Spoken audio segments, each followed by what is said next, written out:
Hi guys, thanks for joining this morning. Can you guys hear me? Yes, we can hear you. Yeah, okay. So, this is the next in OffNote Labs AI Talk series. We are very happy to have Harishankar Haridas from Airtel X Labs, who's going to talk about uh, building automatic speech recognition systems. Uh, it's going to be a very interesting talk. And for those who have using this platform for the first time, there is a raised hand icon on the right where you can raise your hand, or the easiest is if you have a question, you can just type it in the chat box, and periodically we'll interrupt and take questions.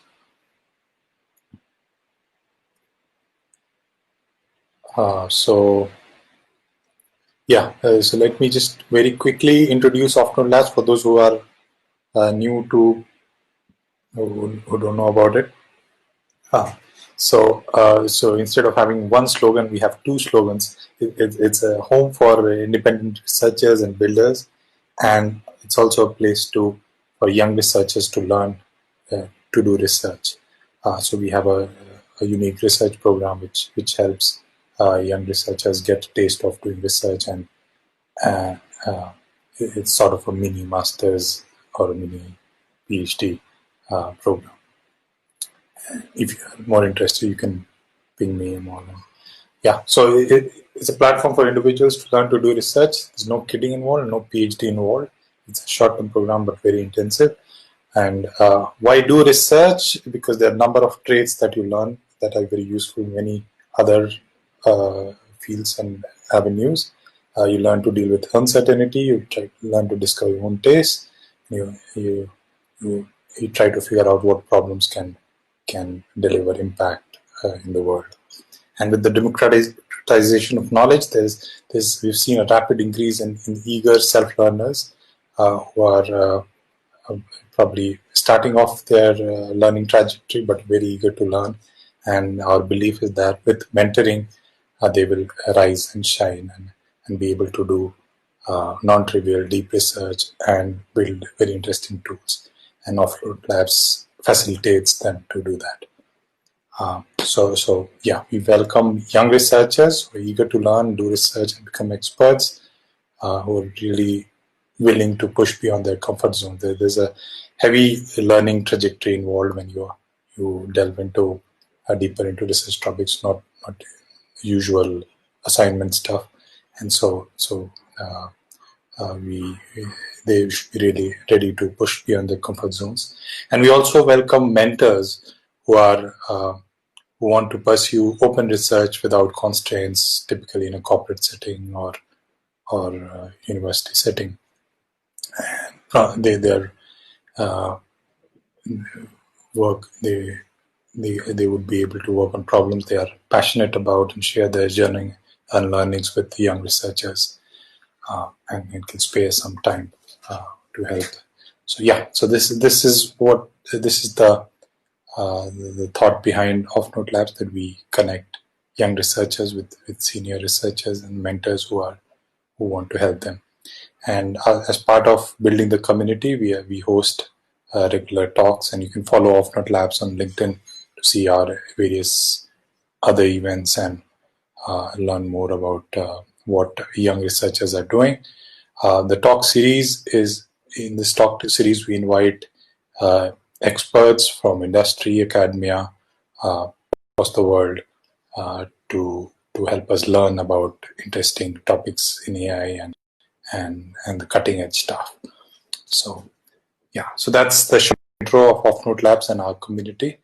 I'm very happy to introduce Harishankar. Uh,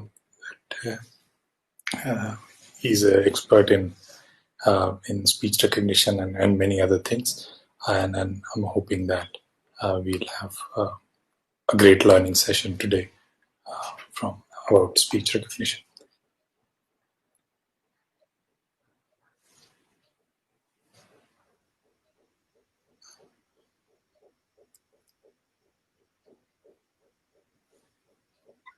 Thanks, Nishant, for the intro.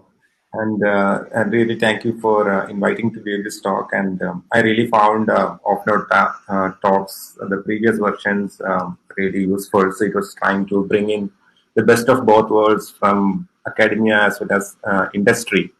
And I think it's a good opportunity for young researchers to to get mentored by folks like you, who bring the best of both worlds, like top PhDs as well as done significant work in the industry. That's a unique opportunity, and I would encourage everyone to join that. So with that, I'm starting my. The talk is about building real-world ASR systems. Right. So this is my background, which is relevant for this talk. So I have built and deployed ASR models for Airtel's mobile app and call center, and you can view these in the My Airtel app, which is there in Play Store as well as iOS. So there's a support button on the bottom right, and there is right now it supports English and Hindi for asking support queries. So this is work with many people inside Airtel, and we have built models for low resource languages, languages where training data is very limited, like Hindi and Hindi English mixed or English, and Bengali, Telugu, etc. Right. So you can get to know more about me from my LinkedIn profile. And one point to note is the views are personal, and the talk is more generic, of a more generic nature in terms of practical advice and insights from building real-world ASR systems, and it's less to do with the internal work at Airtel. So this is the talk outline. So we have two parts and a small break in between. In part one, we'll go from the basics of building ASR systems or general audio signal processing, and we'll build on top of it all the way up to reaching the state-of-the-art techniques in ASR systems, which are the state-of-the-art in terms of both the kind of the popular open source projects as well as beating the benchmarks related to ASR. And after that, we'll go into the practical challenges. So the part one is information which is generally already publicly available in different forms, but may not be condensed together. Part two is more about the practical challenges one would face while trying to use these to build an ASR system yourself. And there are plenty, and how to overcome them. So the principle I'm following while preparing this talk is to focus on builders. So we'll focus more on how to build, and we'll focus on what helps right now. I think for the folks who know this, so ASR has been a field which has been interesting for a long time for a lot of people, and there has been 70 plus years of research which has went into building ASR systems, and there has been multiple revolutions which have happened in the field. But unfortunately, I'm not able to give emphasis on that history of it. So we're not focusing on history at all. We are focusing on what helps right now if you're trying to build an ASR system today as of November 2020. So we'll start with a demo. So this is one of the systems I had built. 399 का recharge करना है, मुझे DND करना है, मेरा network नहीं चल रहा है. Can you help me? So, if you notice the last part of it, it has both English and Hindi together. We have both Hindi network nahi chal raha hai and English. Can you help me? So we'll look into how to build a system like this, right? And what I am trying to do is to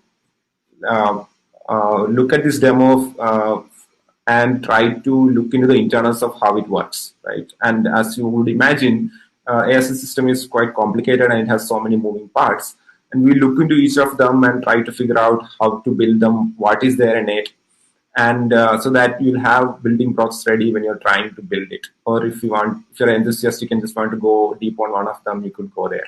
Right. So the slides and the notebook, couple of other materials which I'm using will be available online. And so I'll be providing a lot of links to relevant projects, open source projects, datasets, etc. which you could use for reference later, right? So this is the way I'm going to proceed. So we'll start. So what you're trying to build is an ASR system which takes an audio file like this. The Time Traveler. So this is, I think, the starting line of this famous novel by H.G. Wells, The Time Traveler. And we have an audio file which has this audio content which I just played, and we need to convert it to a text, something like The Time Traveler. Right? So how we do this is something which we're trying to explore. So this is a single block right now. So what I'm going to do is to split it into multiple blocks as we get introduced to different components of it. And I'll try to define what is the input and output for each block, so that even if one might miss out on certain blocks, you can still understand what it does, and you'll still be able to connect and understand the remaining parts of it. And feel free to ask questions in the chat. Nishant will periodically interrupt me and ask some of your questions. So first, let's look into this audio file, right? So what does it contain? I think that's a good starting point to understand what goes on. For this, let's go deep dive into this audio file as such. So the audio file I played is right now in my laptop, which is a WAV file, the typical audio file which you might see. And we'll just first, let's naively just look at it, like what does it contain? If you open it in a text editor, you will see something like this. So this is kind of unreadable characters. That's because the audio file is not encoded in a character format like ASCII or Unicode, but it's a binary format. So we might have to use a binary editor to look at it to see what it contains. So this gives the binary output of what is there in this WAV file. Basically, what are the bits which are present in this WAV file? And this is what we see. So the right part of it, please ignore. It's trying to interpret what is there inside this binary file. But what we can see, so this is the actual contents of it. And what we can see, initially there are a mix of zeros and ones. Then there is a long list of zeros, right? And then it starts showing some ones and zeros in between.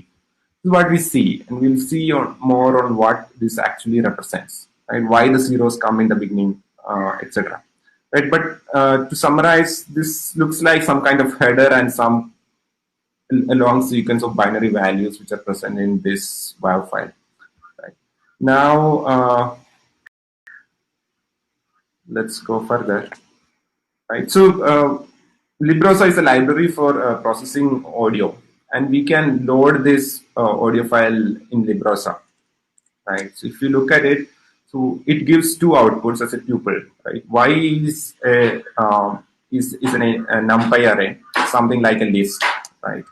And we can see that it's a sequence of 44K floating point values, right?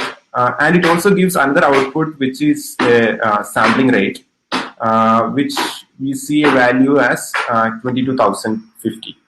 Right? We'll come to in detail on what is this 22,050, right? And we'll also look into what does this floating point array contain, right? We'll look into some portions of it first. Like we'll look into the last 10 values present there, right? So these are all zeros. We'll look in, these are the first 10 values, and let's look at the last 10 values. So these are some floating point values. If we just plot these values in the as a matplotlib plot, this is what we see, right? So it's not clear what that is. Let's look at some portion of it. So what I'm going to do is between 30,000 and 31,000, I'm trying to plot the values which are present there. It looks like this. So it looks like some kind of a wave which we're trying to capture in a discrete form, right? So in effect, an audio file works from is trying to capture audio waves. So when we speak, our body produces vibrations in the air, which go on as audio waves through the air into a microphone. And one can think of these as corresponding to the vibrations which are being experienced in the membrane of the microphone. So we can think like these are some sort of vibrations forming kind of a waveform in microphone. And this is what we are trying to convert into text, right? So if you look at it, right, what we are trying, we saw that this array is of size of 44,600, right? And so what we are trying to do in effect, if you look at it from a sequence modeling perspective, we are trying to transform a sequence of 44,000 values into a list of characters, right? And by typical standards, it's a really long input sequence, right? So let's say we are tokenizing this word-wise or character-wise. This will be something like less than word-wise or sub-word-wise, it will be less than 10 tokens. So a very long sequence of 44,000, we are trying to transform into a very small sequence of maybe 10 values. Let's compare it with translation as a sequence-to-sequence problem. So let's say this is my dear countrymen and corresponding translation in Hindi. So this, in most tokenization schemes, this, let's say if it is words, we are just converting 3 words into 3 words, and less than 10 tokens in other tokenization form into less than 10 tokens. So compared to that, this problem looks very different, and as we're dealing with a very long input sequence. So as of now, there is not been, at least the mainstream, success in terms of directly using a deep learning network to convert this into a sequence into its sequence of characters. So what we do is we do some kind of pre-processing or audio transformations in the beginning. So Fourier transform is one of the steps. So this summarizes what a Fourier transform does. Right? So let's say we have a waveform which is of this way. The red one we can think of as something like this, right? So Fourier transform decomposes this as a combination of multiple simpler waveforms. So these are simple sine waves, right? And these have different amplitudes and corresponding frequencies. And Fourier transform is able to decompose this as a linear combination of all of these simpler sine waves. So if you add all of these blue ones together, it will end up something like this. What we can see, each of these blue sine waves have different frequencies, right? So in effect, what it is trying to do is something which is in the time domain, a series of values changing with time, is getting transformed into its constituent frequencies. And that's why it is about transforming from time domain to frequency domain. So what we're trying to do, we can apply the same technique here. We are trying to identify what are the different frequencies which are active in our audio, and what is the amplitude of each of them. Amplitude, let's say, corresponds to the degree of activity from that frequency. So we can do that, and if we do that, we'll get something like a spectrogram. It's the same audio waveform which we saw here, which is represented in a spectrogram. Right? I'll explain what this contains. So what happens? It takes 10 millisecond, about like 20-25 millisecond chunks of this waveform. This is some subset of this, right? Some portion of this. It will take windows of 20-25 milliseconds. Then it will look into what are the frequencies which are active, and that will come as one vertical line here. So for each 20-25 millisecond chunk, it corresponds to a vertical line here. And so that's like a vertical line, which is like a vector corresponding to the amplitudes associated with each of the frequencies. So what we see is that as time progresses, different frequencies get active. So here, frequencies around the range of 256 Hertz are active. And here, probably very less activity among all the frequencies. And in the end also, most of the frequencies are inactive. So this we can interpret, it is somewhat interpretable from the audio which we heard, which is something like this. The time traveler. So most of the first part The time of it, traveler. at least till close to 1 second, it was silent. So that might correspond to this black area here, which there is less activity from any of the frequencies. And this corresponds to the actual sound pattern, right? Now, if you look at the dimensions of this, this is of the dimension of 88 by 1025. So we still have 88. It's a sequence of length 88, but it's now, instead of a single dimension, it is now a multi-dimensional vector, right? At each time step, we have a dimension of 1025, which corresponds to different frequencies which are active. So this is the current dimension. We can do some bit more dimensionality reduction without having a significant impact on the information content which is applicable for humans. So what it means is that the way our human ear and the auditory system is constructed, we are able to distinguish between lower frequencies better compared to higher frequencies. So basically, we are able to something like we are able to view this at high resolution if you look at an analog, and we are not able to view this at higher resolution. So basically, we are not able to distinguish higher frequencies as good as lower frequencies. So MEL spectrogram is one more MEL filter bank based transformation is one more way to capture this and also reduce the dimensionality of this. So basically, it's a transformation which gives higher resolution to these areas and lower resolution to the higher frequencies. Lower resolution means we might try to add up some of these and aggregate that multiple values in a single value. Right? We can apply that and we'll get a spectrogram which looks something like this. And from here we can try to get a sense that it looks like a compressed form of this.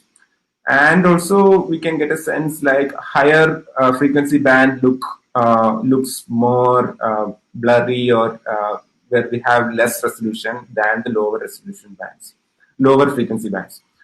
So here, what was a sequence of 88 with dimensionality 1025 per time step became sequence of dimension length 88 with dimension per time step dimension of only 80. So this is a significant dimensionality reduction. And because we are trying to apply the properties of our auditory system, we would expect to lose less information here. So now if you look at the overall dimensions of it, it's about 7,000. And this is the initial audio processing which we are doing, right? And so now if you look at it, audio which looked something like this, we're transformed into something like this, right? And I have read, although I have not tried myself, that people who are trained can read these spectrograms. Just looking at the spectrograms, people are able to identify what is being spoken. Something like, okay, this was T and the time machine. So from that perspective, if you look at it, we are transforming something of a audio recognition problem into something very similar to OCR, where we are looking at an image and trying to understand what are the characters which are corresponding to different portions of the image. And we are also going from left to right. So that is one interesting way to think about it. Now, we are not going to look at this part anymore. We are going to try to identify the speech which is contained in this spectrogram. So now we go back to the slides.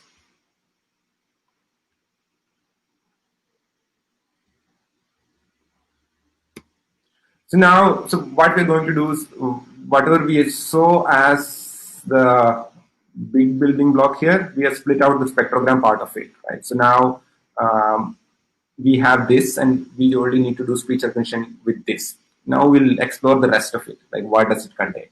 And the point I'm trying to ensure is that, let's say if some parts of spectrogram creation has not been clear, it's fine because we know what's the input and output of it, and the rest of it is kind of independent of this. And if you don't understand, if I couldn't convey this part of it, you can still understand the rest of it all. So now we'll go into the rest of the blocks and how they operate, right? So we are looking at an acoustic model. Next we're going to build an acoustic model. And what it takes is a spectrogram, and it's going to output the corresponding text which is present to it.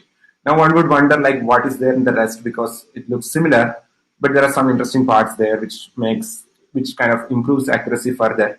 And we'll go into that later, but let's look into acoustic model and how it can work. Right. So this is what we are trying to achieve, right? So let's say this is the audio waveform, and at each time step, so time step let's consider as some chunks of 20-25 milliseconds of audio. we're trying to predict the character which was active at that point of time. Let's say somebody said hello, right? So H may be active at this point, H may be active at this point. It might turn out that E was active for a longer period of time, right? So E may be active in multiple time steps, then it was L. And so we have, so next, then there was some kind of a transition from one L to the next L. So that is represented by epsilon, because here it's clear that E is getting repeated, and it is, we are not talking two E's, only a single E. Just to show that transition is happening between same character, we are putting this epsilon symbol, and it goes to the next character, right? So this can be reduced to something like this, where reduction rules are simple, where if we can say that if the character is repeated, just don't ignore the repetitions. And if there is an epsilon, stop the current character and then start recording the next character. So H repetitions are ignored, E repetitions are ignored, L repetitions are ignored until epsilon, where we switch to the next letter, right? So that way it's the how to transform it into this final word which you want is quite simple. So what we need to do is to do this prediction. We need to figure out is how to do this prediction. What is the character which is active at some point of time?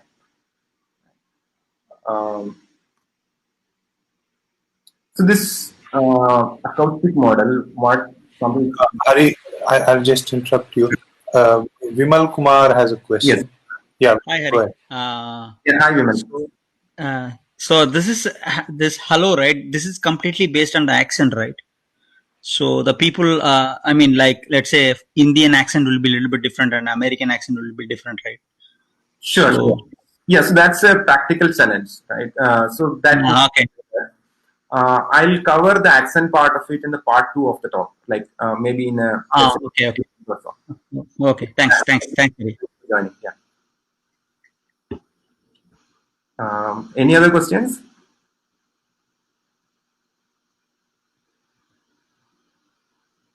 So shall I continue?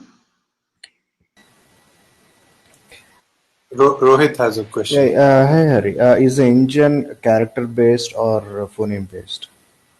Yeah, I'll go into maybe the detailed part of it later, but to give you a quick answer, so right now, let's say after 2020, the phonemes are less in the picture. So for those who are not familiar with phonemes is some concept which used to be a kind of a major component of speech recognition systems historically. So what the speech resistance was trying to accomplish was like they consider these characters which you see here as graphemes. So something like they represent a unit of text which is written, and phonemes correspond to something like a unit of some sound. Let's say H can sound differently depending on the context. Let's say enough is sounds different compared to H in hello. Fa and ha. So the way it was done was to don't use characters while speech recognition, but use phonemes, and then you have it mapping from phonemes back to characters. That was the traditional approach. That has kind of gone off in the kind of recent works which has come out and which are kind of popular also. So we are directly dealing with characters here. We are not at all looking at phonemes. So phonemes have a few challenges, right? First of all, it's tough to get a mapping from a phoneme. So another way to look at phonemes is if you look at dictionary pronunciation, you will see some characters in some weird form, which kind of denote the pronunciation of the word, right? So the problem is it's tough to map from these words to phonemes and back. So if you look for a phoneme dictionary for Hindi, it's very difficult to find, and also phoneme dictionary for different names, etc. will be difficult. That's one challenge, and people have been able to build different systems ignoring phonemes altogether and directly building characters. So it's a complete CTC kind of engine that you're explaining now. Then how are you dealing the problem of the sound A, because it's like A, O, I, like different sounds that start with A, right? How this CTC kind of engines will deal with that? Yeah, so we'll come to CTC and details later. So you may be familiar with it, maybe others may not be familiar with the terminology, etc. We'll come back to this question later, right? Okay. Once we have built up more concepts. Is it fine? Yeah, that's fine. Sure.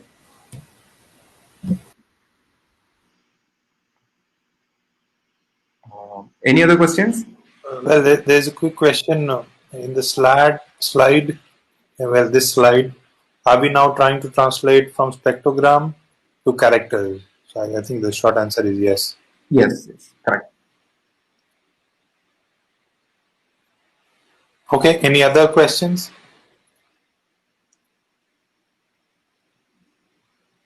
Is everybody able to follow the talk?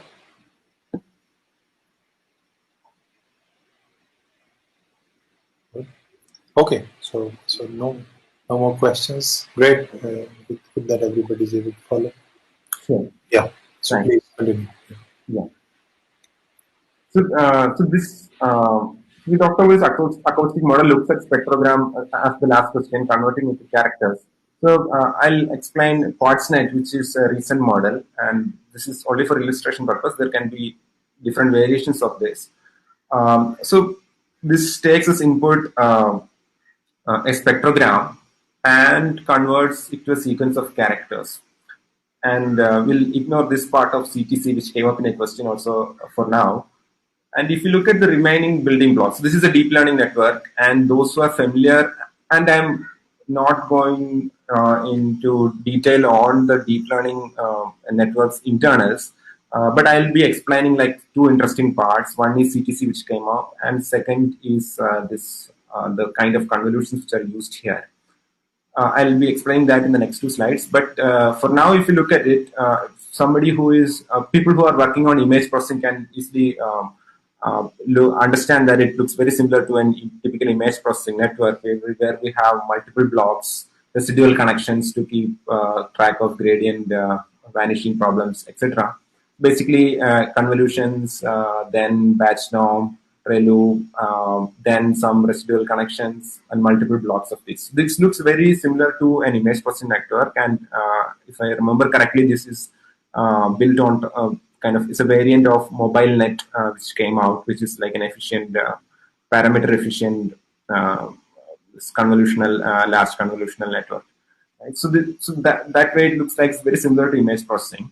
And we are looking into two kind of interesting things here. One is 1D time channel separable convolutions. Basically, the convolutions which we are using here, the first two layers of each block, that is, they're calling us time channel separable convolutions. We'll look into detail of that.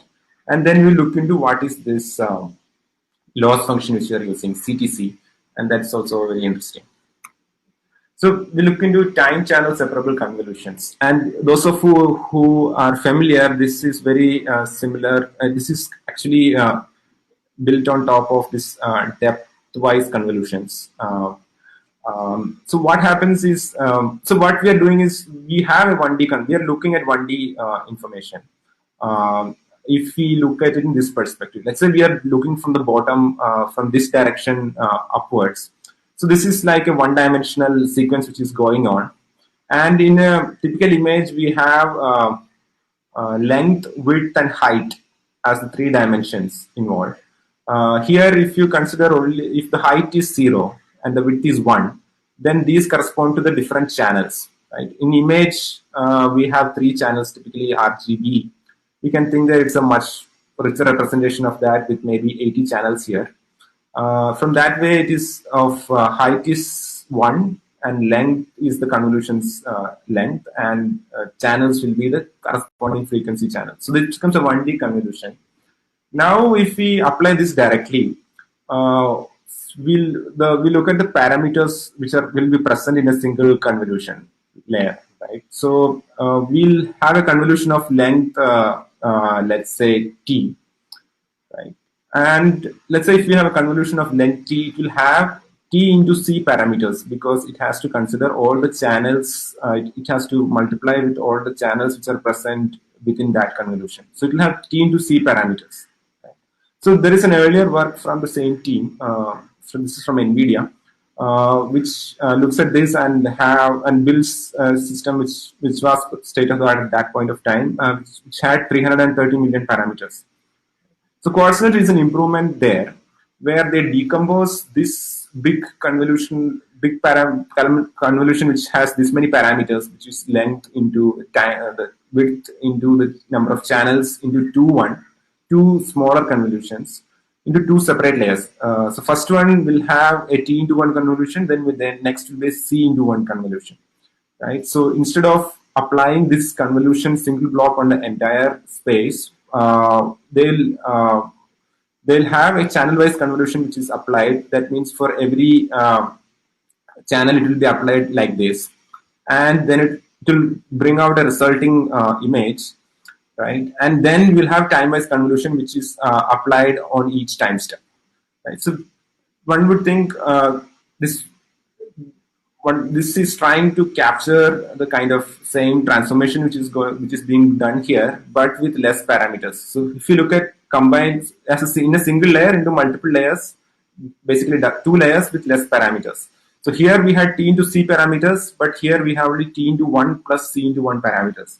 And that is a drastic impact on reducing the parameter size. So it goes from 330 million parameters to 19 million parameters. And that's a significant improvement, and it has a lot of relevance when we look at, let's say, offline models, kind of speech models, which you want to sit on your mobile app without communicating to the cloud. So such kind of systems, small models becomes much more important. And what Quartznet folks have been able to show is that even if we reduce the parameters using this technique, using these time-wise and channel-wise separable convolutions, and reduce the parameters by more than, let's say, 10x, the accuracies doesn't change much. In fact, the accuracies are very similar. So this is one interesting idea here for those who are interested in the deep learning aspects of this. And next we look into CTC loss, which is a loss function being used here. So if you look at it, so this figure, right? So this is there is more to this. So this I'm showing that we are predicting H, E, E, etc. But in effect, instead of predicting a single character, what we are going to predict is like a probability vector, right? It will have vector size, for example, could be, let's say, the 28 characters if it comes to English. Because we have 26 characters, then white space and epsilon, right? So we have 28 characters. At each time step, it's going to predict a probability vector, which have different probabilities for different characters. So maybe X may be the one with the higher probability, but it's a probability matrix. So at each probability vector. So at each time step, we have a probability vector. So that's being predicted. So it looks like this. At each time step, we have this probability vector corresponding to the probabilities of different characters in it. And the shading corresponds to the kind of the probability, magnitude of the probability. If you look at it, maybe in the beginning, epsilon and H are dark shaded. That means they will have higher probabilities. So now the problem is this, right? In our audio ground truth, what we have is that this audio contains hello. It has no information about like what is there in each time step. It has no clue, right? So our training data only contains hello and this spectrogram. The question is how to build a deep learning network and how to build a loss function which motivates the network to predict this. So you think for a moment. So this is a non-trivial problem, right? And this was one of the vexing problems in speech recognition for a long time. And if you're trying to build a system using Kaldi's traditional, let's say, hidden Markov models, etc., this is one of the problems. So it tries to do this prediction first and then conversion of this into this second. I may not be exactly correct, but this trying to come up with a label data for each time step is one of the components there, and that is kind of really hard to do. But people have been able to do this. But as we go with bigger training data and deep learning models, we do away with it in a single step, and that is why we call it as end-to-end deep learning based ASR also. But that aside, right? Problem is this: I have ground truth this. I am able to predict some character probability at time step. How can I build a loss function? So CTC Loss is an important innovation in that regard. It's from I think Alex Graves and Schmidt Hoover's lab. So what it tries to do is this. So for a loss, this is intuitive. We need to minimize this loss. That is the negative log likelihood of predicting hello given the audio. Basically, we want to maximize the probability of predicting hello, right? And the question is, we don't have this with us. For this net prediction, what was the probability of hello is not clear. We are trying to build it. So we can decompose it into this way, right? Probability of predicting hello given audio is the sum of probability of predicting different variations of hello given the audio.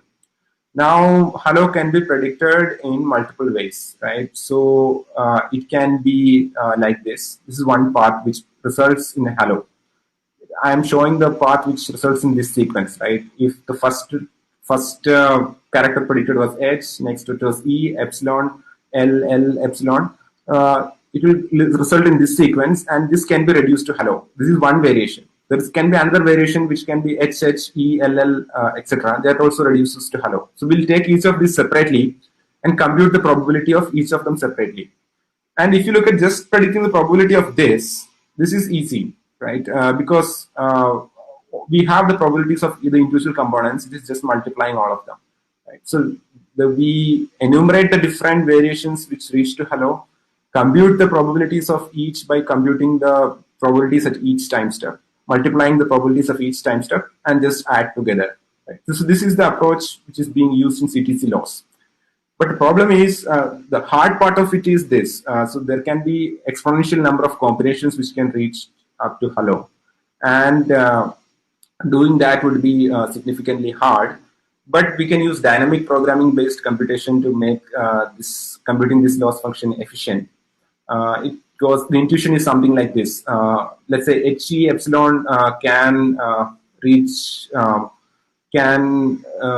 so this gives the probability of predicting HE, and HE can be predicted in multiple ways. So one would try to combine the probabilities in the prefix and try to reduce as we go forward. So this is kind of a very short intuition of it. I'm not going into detail of that. But dynamic programming can be used to make this one tractable. And also the interesting part is that since we are trying to minimize the loss given the ground truth, that procedure needs to be differentiable so that the loss can be propagated back into the deep learning network. So that both of these are achieved in CTC Loss, and that's an interesting work. And it's also one reference to go in deeply on CTC losses. Okay. So these are the two interesting aspects I just wanted to highlight for this acoustic model. So now, we were looking into acoustic model, which transforms the spectrogram into the text. Right? So now there was a rest part of it. We'll see like what remains. Right? Yeah, Hari. So if I can, I think Kunal was asking, how is character recognition more efficient than word recognition, which may also involve different accents? I think this is asked a bit earlier. Yes, I'm not able to really understand the question. So if you predict characters, then multiple characters form a word. So I'm not able to clearly understand the questions. But I'll just highlight one part. So the output of the network, right? So here we are predicting characters, but in this there have been multiple variations of this. So instead of if you are familiar with something like word piece, sentence piece tokens, this can be if you are mostly used commonly in BERT-like models, etc. So we can, instead of predicting characters, we can have a long vector, something like the size 10,000 or so, where each of the word piece tokens can be present, and that can be predicted too. And that also works. I'm not sure if there's a clear winner in terms of whether we should predict characters or word piece sequences. But that is some detail I'm not going into in this talk.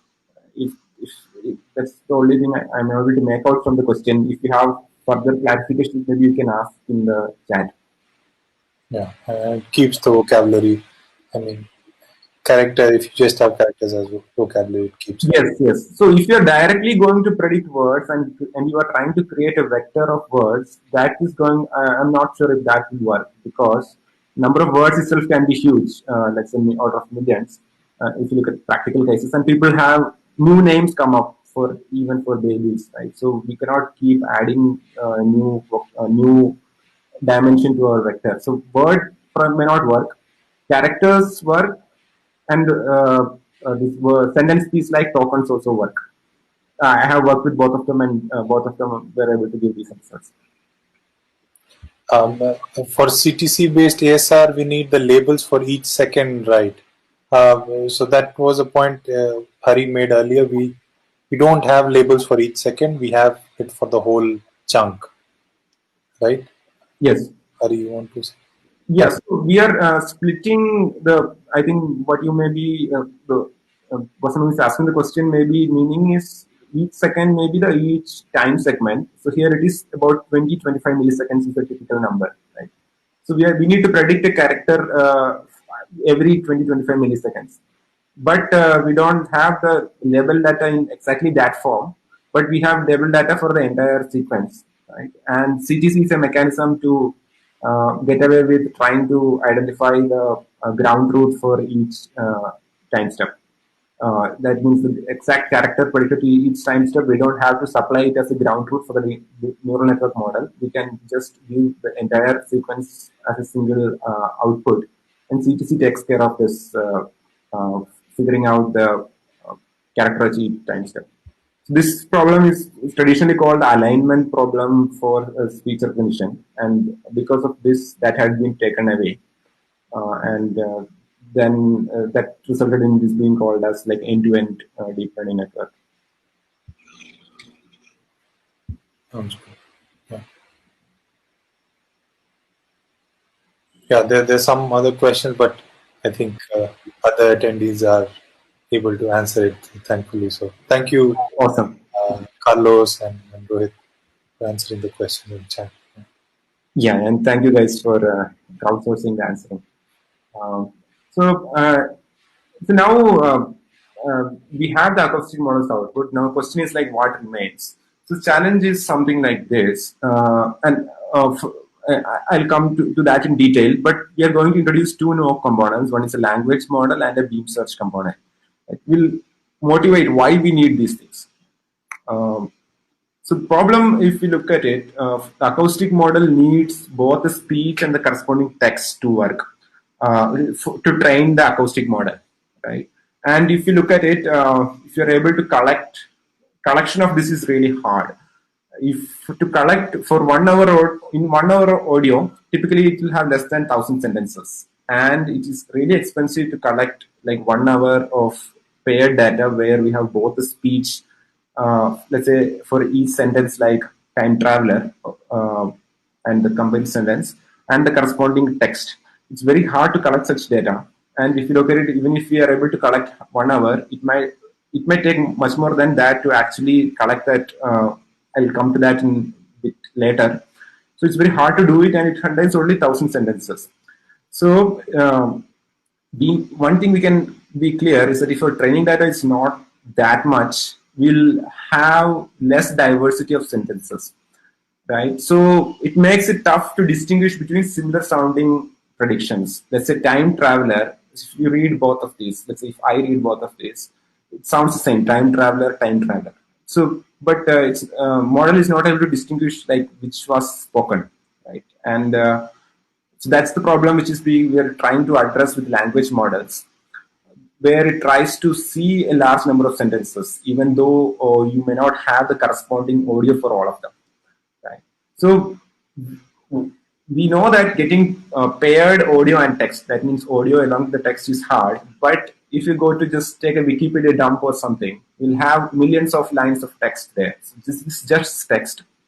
And that helps, so that will bring in the diversity in terms of the different text, and try to bring in this notion that this is not a sensible English sentence, while this seems more sensible. Right? So the language model can be trained on this large corpus of text, and we'll try to see that. So what the language model essentially gives is it will tell us what's the probability of this sequence of words coming in the language. Right, so it will assign a smaller probability for this hypothesis, which is the time traveler, compared to the correct one, which is the time traveler. This is more sensible than this. So this information can also be plugged in to improve the quality of our speech recognition. And this language models are typically partly for performance reasons. These are usually built using simple word count combination based n-grams. So basically what it tries to do is it will just count like the number of times this word combination, something like the time comes as a two-word combination in the in our text corpus, and the number of times this appears, and then the denominator may be like the total number of different unique combinations of words which are present. Total number of combinations of words which are present, so that assigns some probabilities. So that's like the high level intuition of it, but there are more details like smoothing, etc. there, and that's an area in itself. But to summarize, language model tells us this is a more sensible sentence than this, independent of the sound involved. Right? So it will just, looking at the text, it is trying to tell which seems more probable. So now if we can use that to improve our recognition, right? So now if we incorporate language model, so earlier acoustic model gives something like the probability of the text given audio, which is this one. Language model gives this. What is the probability of this text appearing just looking at the text itself? Right? So now once we have different hypotheses like time traveler and time traveler, we kind of join the probabilities by independently multiplying them, and try to find the text which has the highest join probability. So in this case, let's say time traveler and time traveler have this part same. This will help time travel to win over time because that one's probability is higher. So that's why we incorporate language model. So now we know how to incorporate language model and how to get the prediction out of it, right? And just as a side note, there is more to it. If you look at the implementations of this, there is some length penalizing component, etc. I'm not going to details of that. I'm just giving like the 90% of the important part here. And so hopefully this will make it easier for you to understand if you're trying to read that for the first time from one of the papers. Now we've got this, how to get the final output. The question is like why we need more components. And that's so we have language model also, acoustic model. The beam search is what combines this together. And if you look at it, this looks pretty simple to do. The question is why we need beam search. We'll come to that. Right. So this is the thing which we saw here. Right? We want to compute this across all possible text, find the text which has its highest probability. Right. And the inputs to this is this. We have this probability vector. At each time step, we have the probability matrix, where at each time step we have a vector showing the different probabilities of different characters. Right, and we have a language model where it's something like a function. We can think of it something like a Python function. Given different text, it will tell us what is the probability of that appearing. Right, but the problem is if you look at something like so we need to do evaluate all different combinations and figure out which one has the highest probability. If you look at a single hypothesis, like one of the possibilities, which is probability of hello. As we saw in the CTC case, hello can itself come from different variations. One can be this, something, another can be something else, right? So that itself will have a large number of combinations. The probability of the word hello given to audio and LM is something like this. Sum of the probability of all the variations of hello multiplied by the probability of from the language model for it. Now, that is just for one final output. Right, but there can be multiple different outputs which are possible from the probability matrix. So basically, one can think like if we just draw different lines from the left to right of it, the number of unique paths you can have, that many possibilities you have. Right, someone can start with E and end up with LO. So if you look at all the possibilities mathematically, we can see at each time step we can have the possibility is equal to C, which is the total number of characters, and we have 88 time steps, let's say, then we have possibility. This results in 28 raised to the power 88 possibilities, and this number is intractable. It's more than the number of atoms in the universe, so that makes it intractable to compute directly. And so solution is beam search. So it is like an approximation approach. It doesn't give the exact result as this, but it approximates this while keeping the computation tractable. So the intuition is something like this: you go from left to right, right? So you compute the probabilities of different prefixes. One prefix can be HE. So let's say time step 3. What is the probability of HE? So HE can appear in multiple ways. It can be HE epsilon. It can be HEE. Stuff like that. So you compute the probabilities of each prefix, and as we move forward, there can be multiple number of prefixes which can appear. Right? So number of possible prefixes increase as we go from left to right. So at some point, what you do is we trim it at each time step only to the top k prefixes according to the probability.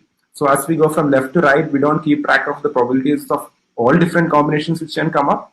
We only look at we only maintain the probabilities of top k as we go from left to right. And this k is a tunable parameter. It can range something like 30, 100, etc. And that keeps this one tractable. And that being a constant parameter keeps this tractable in terms of the number of combinations we are trying to do. And we are able to compute an approximate version of this, but in reasonable time. And it has to work in real time also. Let's say if you're trying to do real-time speech recognition, within milliseconds or tens of milliseconds, you should be able to produce the output. And beam search is able to do that through this approximation scheme. So now we completed this part of it. So we have this spectrogram, acoustic model, language model, and combined using approximate beam search. And finally, we have this output. And we are using kind of near state-of-the-art techniques for doing this.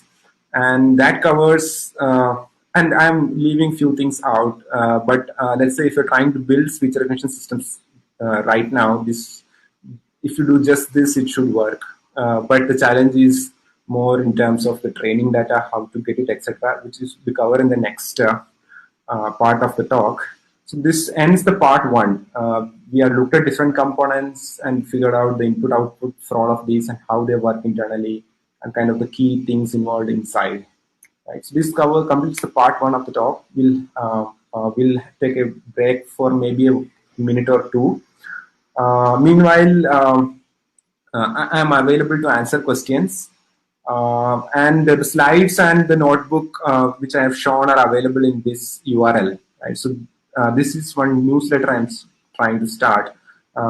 Basically, there is a bridge between, it's trying to build a bridge between the latest research works and how to use them in practice and how to explain it in simple words. And we're planning to send maximum something of maximum 1 email per 2 weeks. So the slides and notebooks are there in this URL. And you can also subscribe if you are trying to if you have interest in following this field. So that's for the part 1.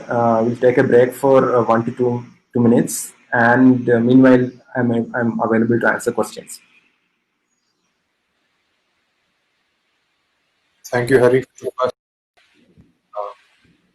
Do we have other questions? Harsh wanted your take on this question. If you have, for example, rupees, and you want to detect that converted to RS, and that's what he. मुझे RS 200 चाहिए. So to get the output in this form, you have to do some post processing after the CTC output. Sure. So, so the simple way one could do is to do this at the text side of it. So it's simpler to limit the character set for output for our speech model to just the character set. Let's say for English, it would be just the 28 characters, and this could be done at the NLP side of the as a processing, as Nishant was mentioning, and that also should be simple.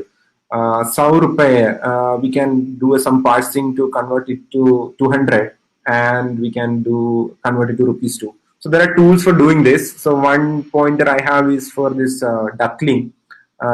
Basically, this essentially the problem of conversion and extracting this 200 in, let's say if you look at chatbot, it will come as the entity recognition problem. We are trying to parse as well as identify the entity 200. So that can be done using an entity recognizer. And the example you have shown, you can do away with a rule-based entity detection system. So Facebook duckling is one thing to do, one thing you can check out there, and that's also the standard recommended one if you look at chatbot tools like Rasa, toolkits like Rasa. But one challenge you might face there is that it may not have the grammars for these kind of English words. You could write that yourself, but it could be a bit challenging in some cases because the Facebook duckling is written in Haskell, and one might have to figure out how to write in Haskell. But you can do with even, that's one option. Even simple options you can do if you can just pre-populate all the numbers which you care about, and mostly you may, for let's say, if you're not dealing with very large numbers, you might have only, let's say, thousands or 10,000s of number. You can just pre-populate and keep it as a dictionary and look for word combinations inside the dictionary. That's another way to do this, like a hack. So these are two ideas I can think of for doing this.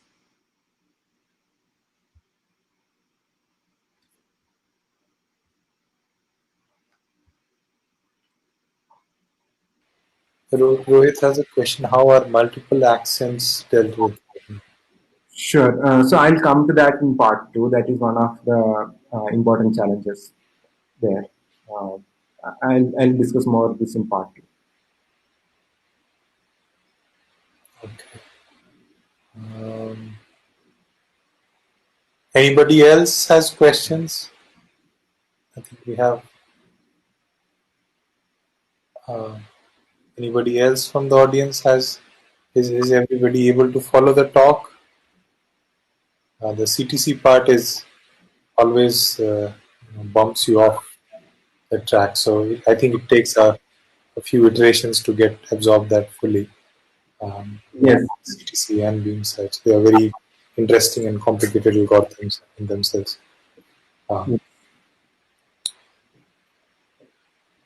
Yeah.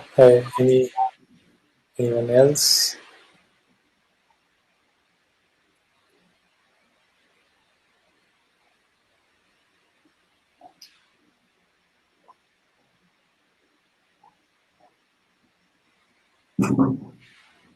You can continue if there are no further questions. Yeah. So I think Harsh has another question on how about using a sec-to-sec model for such tasks instead of CTC based. So there is, I mean, if you look at, what is sec-to-sec may be like bit subjective. So here also we are looking from going from sequence to sequence. There is some work, this is a parallel stream of work which is done on attention side of stuff, using attention models for doing this. So there are a couple of challenges using attention-like models or bidirectional RNNs is another stream of work. The one is to be able to do streaming, where you might have to do predictions with limited context. So let's say I'm speaking a sentence like the time traveler. Before I finish speaking the sentence itself, you might want to show in your user interface that the was spoken. So dealing with limited context is one challenge if you are trying to use a typical sequence-to-sequence models like attention or bidirectional RNNs. But there are recent works on doing some chunk-based attention, etc., to kind of overcome these. But that is like a parallel stream of work. And what I can say is that the kind of prominent open source tools for doing speech recognition, like Facebook's Wave to Letter or this Jasper Nemo from NVIDIA, and there is work on this Mozilla's Common Voice team. So, most of them do not use something like an attention network or a bidirectional RNNs for doing this prediction. I think probably it's because of the difficulty in doing streaming, and maybe the computational efficiency of CNNs, like a fully convolutional network, is too attractive. So these may be a couple of reasons why we may not be going for a traditional sequence-to-sequence model in these cases.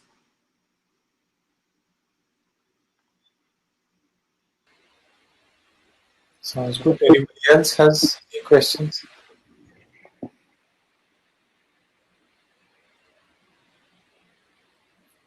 We might do a quick poll of audience, and so other than a lot of people use Google's or Amazon's API to do speech recognition, but for people who have built it in house, what sort of models do you use? What sort of models have you built?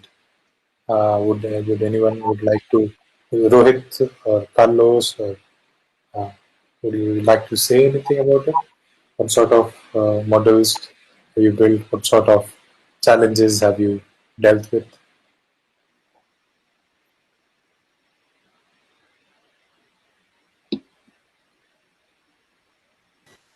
Yeah, Rohit. Yeah, I till now built more than 23 plus languages based speech engines. Most of them include Indian languages and Sri Lankan, Indonesian Bahasa language as well.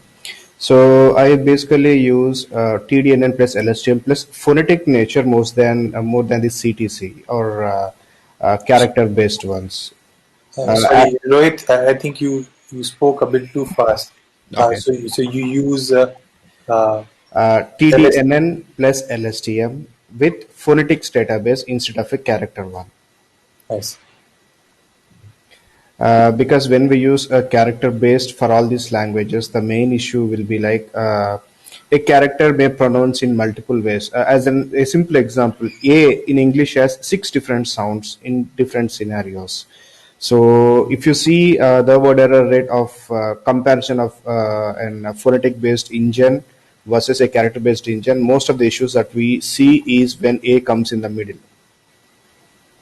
So that problem is not solvable. Even the same with yes as well, yes character as well in consonants. So these things we cannot solve with a character-based one until and unless we have more than 20 to 30,000 hours of data in hand. Then only we can. It's not we. The engine will able to learn only at that point of time, not before that. And when it comes to any of these character-based ones, the main issue is like speaker-specific information is not stored anywhere. We don't store these anywhere at all. So just like for the particular engine, every utterance is from different speaker. So it is unable to hold or unable to process any different characteristics of any speaker. So it's just like an engine that works, but not like if you want to make any developments on top of that. If you want to make any increments, the only thing that you can do is like adding more data. But whereas this phonetic or the toolkits where we use speaker-based information has a lot of room space for improvement. Yes. If you want to handle noise in this character-based one, like you can deal with like 4 or 5 different noise kind of architectures.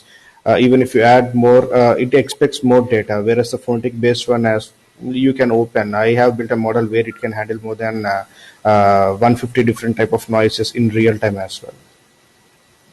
Very, very nice. But yeah, you have to convert the output into phonemes, right? Yes. That is the first step. Yes, that's only mistake. It's a one-time work. In fact, there are a lot of tools that came out like that are available now. Maybe using sequence to sequence itself, where people started converting text into phonemes and phonemes into text. It's like interchangeable now. So we can use sequence to sequence on top of lexicon preparation, and you can use any regular versions of model for speech training. Like in this, I can clearly see it's like they are trying to use NVIDIA NeMO's toolkit along with the Quartz network that I have tried. But I've been tried Quartz for the phonetic-based structure, and it worked pretty well compared to the pre-trained model they have provided over there for LibriSpeech or something. So I still feel like more than this character-based one, the phonetic-based one still have a lot of chance or improvement to be done over there. Yeah, so that is a wonderful problem. Actually, can you have a model which learns both from phonemes and characters? Has somebody tried that? It won't work. We call it like mm, syllable based one. We have tried maybe 2 years back when I tried with the syllable based approach where I can combine phoneme plus character. It didn't work out well. The language model will tends to have a more confusion when compared to the director one, and the model size will exceeds more than 1 GB. So if you want to do any production deployments, it will be a tough task for us to do any production level deployments when you used character based plus phonemes. I used a syllable kind of approach to implement it, but I don't think it's the right way for me to do it. But I just tried that. It didn't work out well. Okay. Thank you. That was very informative. Yeah. Hari, do you want to say something or any comments on that? Yeah, I think that's maybe subjective discussion too. So maybe shall we move, maybe discuss more on it towards the end if we have time. It may be a bit subjective Offline. You want? and lengthy. Sure. Yeah. We'll do offline. And thanks for your inputs. Yeah. Thank you, Rohit. Yeah.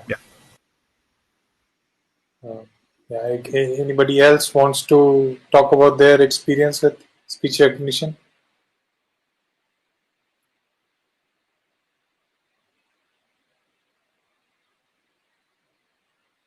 Okay, sounds good.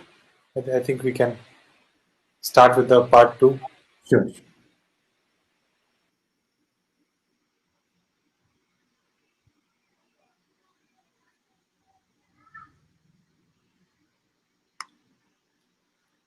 So now we look into how to address different practical challenges which we might face. So far what I've mentioned is kind of publicly available information, but we'll look into, let's say, if you try to apply these, what kind of practical challenges we might face and how to address some of these. Right. So this can be, we'll going through some of these, which is, we have one of the perennial problems of speech recognition is low amount of training data and what can we do there, and how to address different formats and sampling rates. For example, sampling rate is one parameter, if you remember, which we saw in the notebook. For that audio, it was 22,000 something. And so that means basically corresponds roughly to the resolution in which we are capturing the audio. Basically, the waveform, each points at what rate we are capturing. That means how many floating points value will be there in a second. If you have a high, 22 kilohertz is kind of considered high quality. So there we'll have 22,000 floating point values every second in the audio. 8 kilohertz may be a bit lower quality, so that will have only about 8,000 floating point values every second. Right? But there are challenges like telecom audio, telephone audio, which goes through the telecom network as a standard is limited at 8 kilohertz. So that how to do recognition in such kind of settings is another challenge. And how to deal with short utterances, streaming audio, short utterances, something like yes, no, or something which is very small duration audio. How to do streaming with parts of, as I said before you have the entire audio, you might want to start doing recognition for like the initial parts of the audio. And how to handle diverse segments of audio like numbers, names, etc. is also one of the challenges which would come up. So we'll go into these practical challenges. We'll go one by one. Right? As you might have inferred, all these challenges are related mostly to this acoustic model. And question is how to build training data for this acoustic model. So if you look at the acoustic model, the training data is something where we have different audio files and we need the corresponding text, ground truth text associated with each of these audio files. So that's the training data for it. And if you look at English, right, so these are the different sizes of different training data sets which we might find mentioned in the public domain, although a lot of it may not be available for use in the public domain. So if you look at Baidu 2015 paper. So they mentioned about training an English speech-to-text model with 12,000 hours of data. That means for 12,000 hours, contains so the total duration of all the audio clips comes to about 12,000 hours. And for each of them, you have the corresponding text too. And they've also shown like the error one would observe. This is the I think this is the word error rate in the dev set, and basically it roughly corresponds to the percentage of words which we are getting where we are making mistakes. So if we use 100% of the data in their model, they are getting something like 8.46% as the error rate. And contrast to that, we have only like 120 hours. You get only something like 29.23 as the error rate. So that means every third word you predict may be wrong. Right? So this gives a sense of the power of the training data, and so their training data is not publicly available, but their pre-trained model is publicly available. That we'll come to that later. So this shows like the power of training data, as well as the kind of the fact that it's very we don't have that in the public domain. This one paper from Google in 2018 where they talk about training their model with 1,62,000 hours of data, and that also is not public. And LibreSpeech is one public data source for English. This is just as an example, it has about 1,000 hours of training data, which has been extracted from audiobooks. So audiobooks typically will have the audio for the entire book as well as the corresponding text. So this data set is extracted from that, and that is roughly on the order of thousands of hours. This gives a sense of where we are in terms of data, training data available for English, right? And let's say we are going to build a Hindi speech recognition model, right? Now the question is, how do the number looks like? How does the numbers look like for Hindi? So we saw the numbers for English. If you look at Hindi, publicly available is very limited. One could find maybe less than 100 hours of audio text pair data for Hindi. And Google mentions in a paper in 2019 of training their Hindi model with 10,000 plus hours. That's maybe one number we have, and that's of course not available in the public domain. So if you set out to build a speech recognition system for Hindi, right, we need to handle a low resource setting. So this is a general term given for ML problems where we have less training data available and how we still need to build a model, right? So depending on the size of the organization, etc., we could go with different approaches. But one would think like we would at least should have some small amount of audio text paired data to start with before going into other ways of addressing this. Next is about like, so this, how if you want to create audio text training data yourself, in terms of we are trying to collect this yourself. So one thing to note is that it's really hard, and we'll go why it is so hard, and the kind of guidelines on what we should do when we go about doing this, and kind of references and different tools which might help you there. So that's the first part of addressing this challenge, right? So the main challenge is this: speech data characteristics, although it may not be that intuitive, speech data is diverse, right? So this is just a non-exhaustive list of different dimensions of diversity. Speaking style, so the way I am speaking right now is close to spontaneous, but since I'm giving a talk, I try to say things clearly. That is one another thing which might come as a third thing here.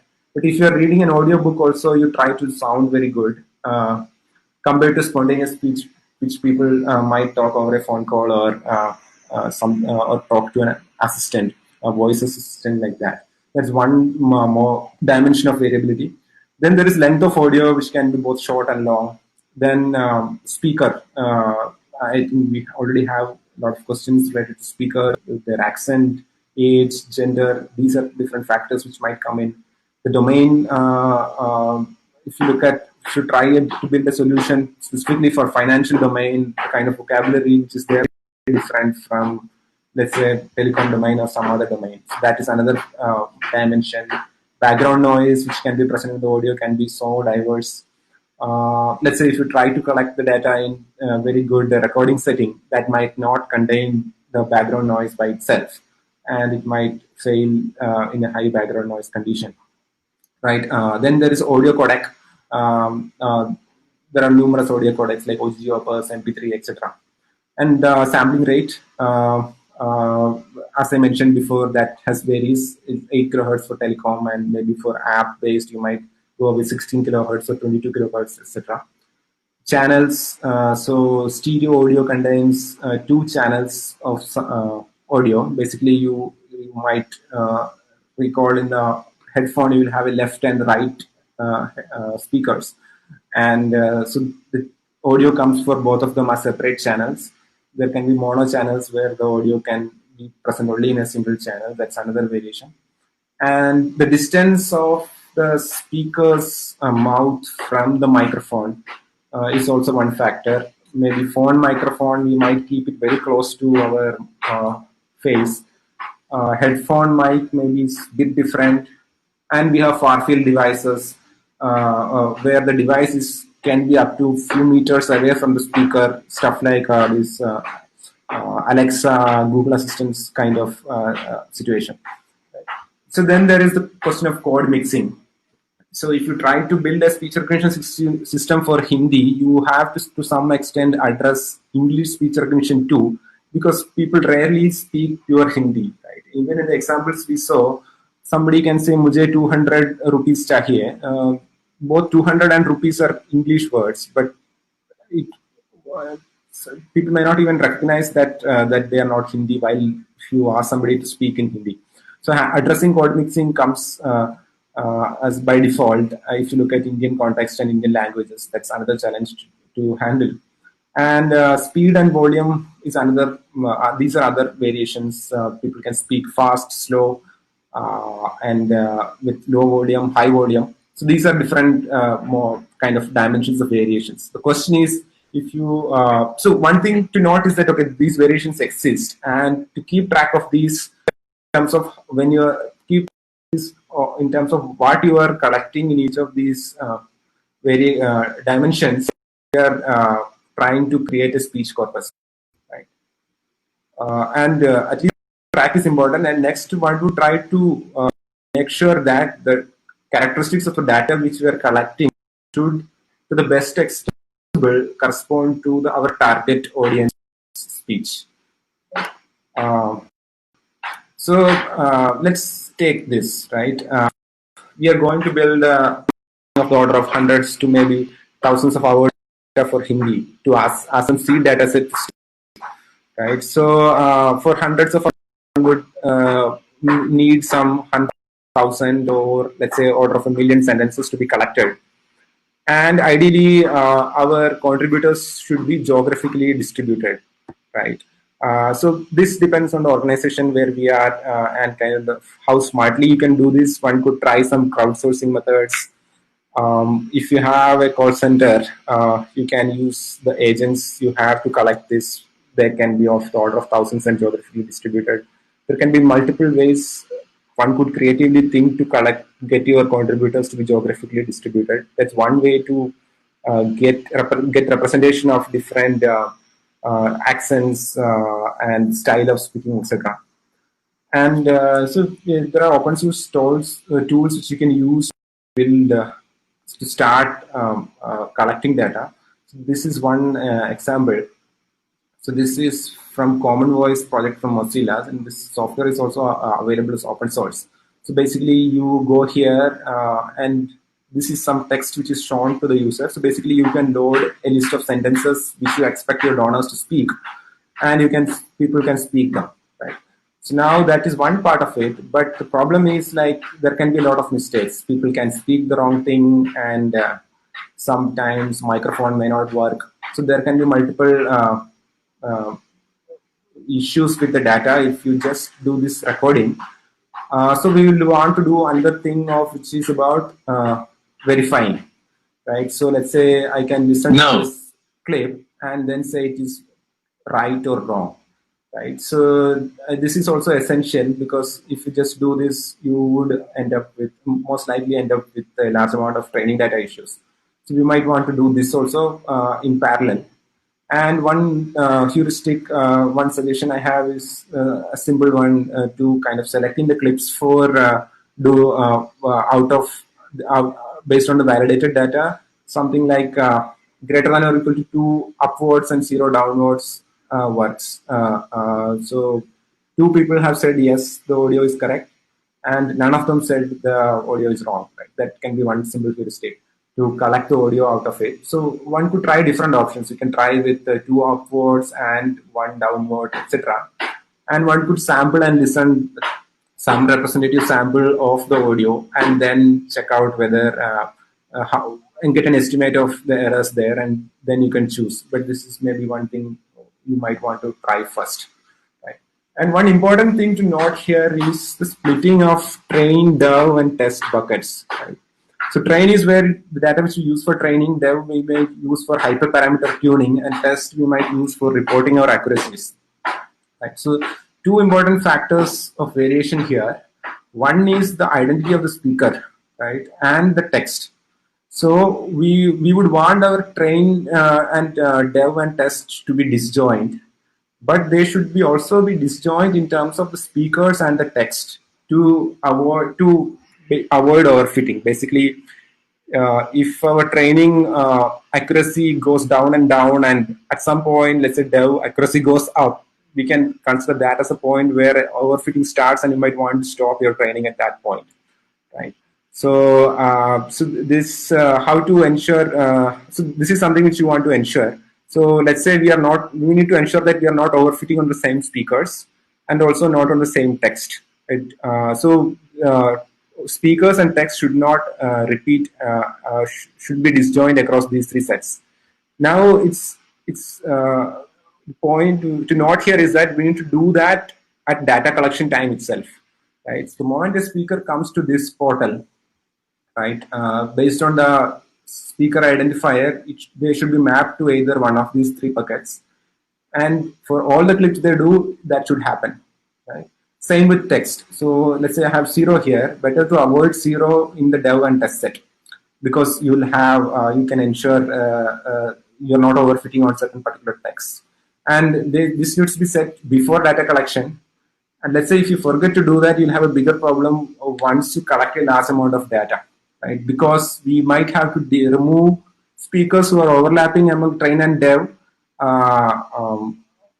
from either one of them, and it doesn't end there. So the speakers would have spoken something, and if the test also getting repeated across train and test, then you have to delete.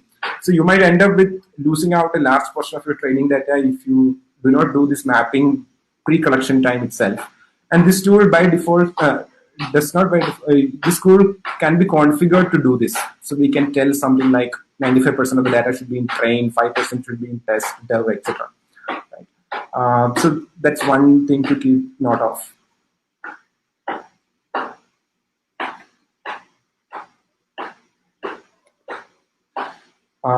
So next is about how to handle this length of audio. Audio can be short or long, etc. And how to deal with domain in terms of financial or general, or let's say telecom or some other domain. Right?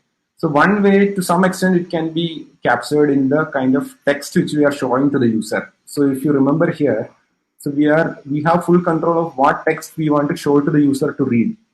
Right?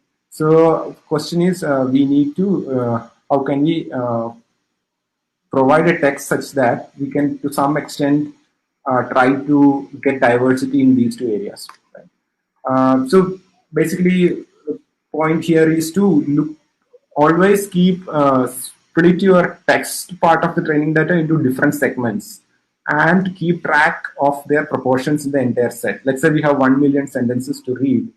You want to see like which of them are domain specific. You might care about, let's say you're a bank, and you might care about financial domain, right? Some has to be in the domain specific side of, some will be domain specific.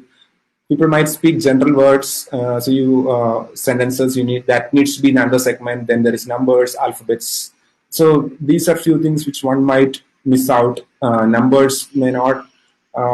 Numbers is one of it. Alphabets is something. If people talk about transaction IDs like TRX 123X, those will come as alphabets. So that also needs to be incorporated. So if you enumerate in a real system, one could think of maybe more than 20 or so such segments. And also, if you getting this text from different sources, each of them, you can consider them as a segment and track its proportion. So we should not end up in a case where the text which we are showing, depending on the data which we could, text data which we could get, let's say 90% of them is just alphabets. So that may not work because the other may be underrepresented. So you need to keep track of the proportions for each of these different segments and try to ensure that we need to have like some the proportions roughly correspond to their importance for the domain which you are looking at.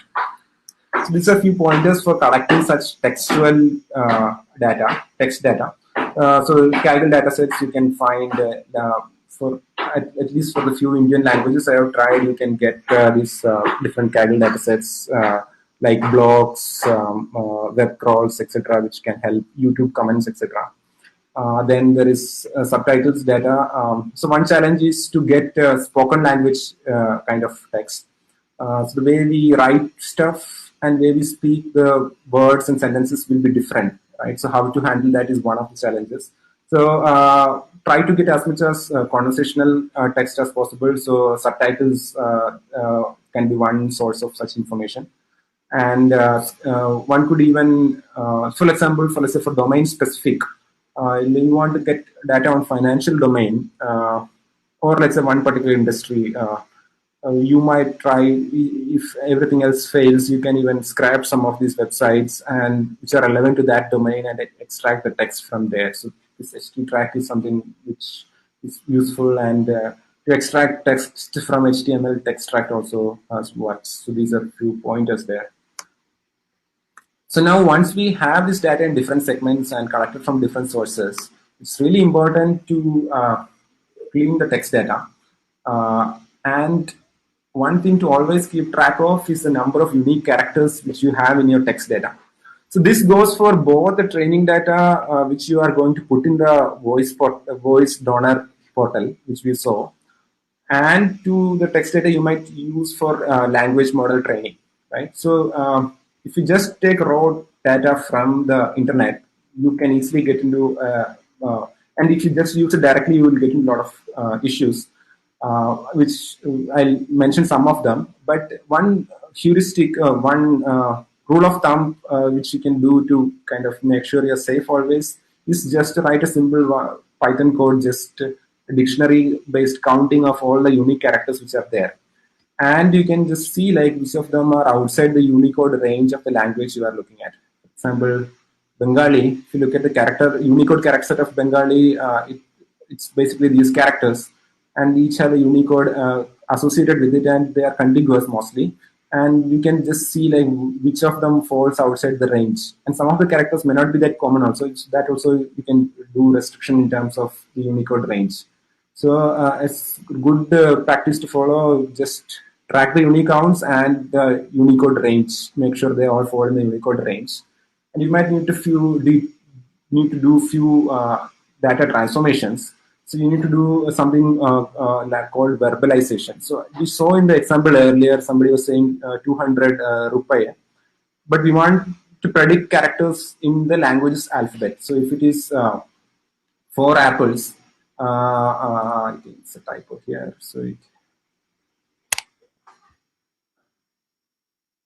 So 4 apples needs to be converted to 4 apples, and so there can be simple and advanced ways of doing this. So Sparrowhawk is one tool which can help here. This is from Google.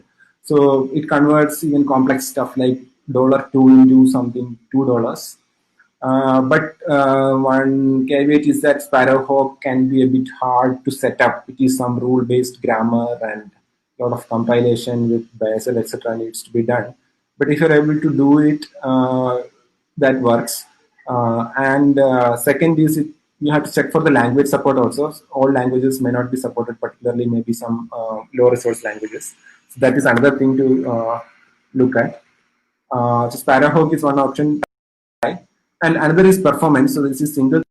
So you might want to try run it with multiple threads. By default, it's single threaded. You may need to figure out how to do it so that it conversion gets done in a reasonable amount of time.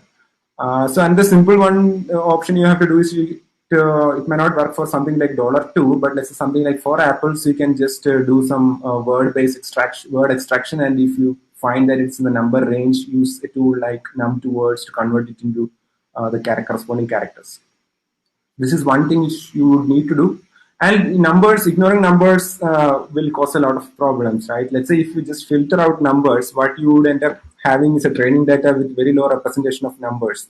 And if you look at simple, even Wikipedia kind of text, I think approximately about 20% of the words surprisingly comes from numbers, right? So we need to verbalize numbers so that our data is realistic.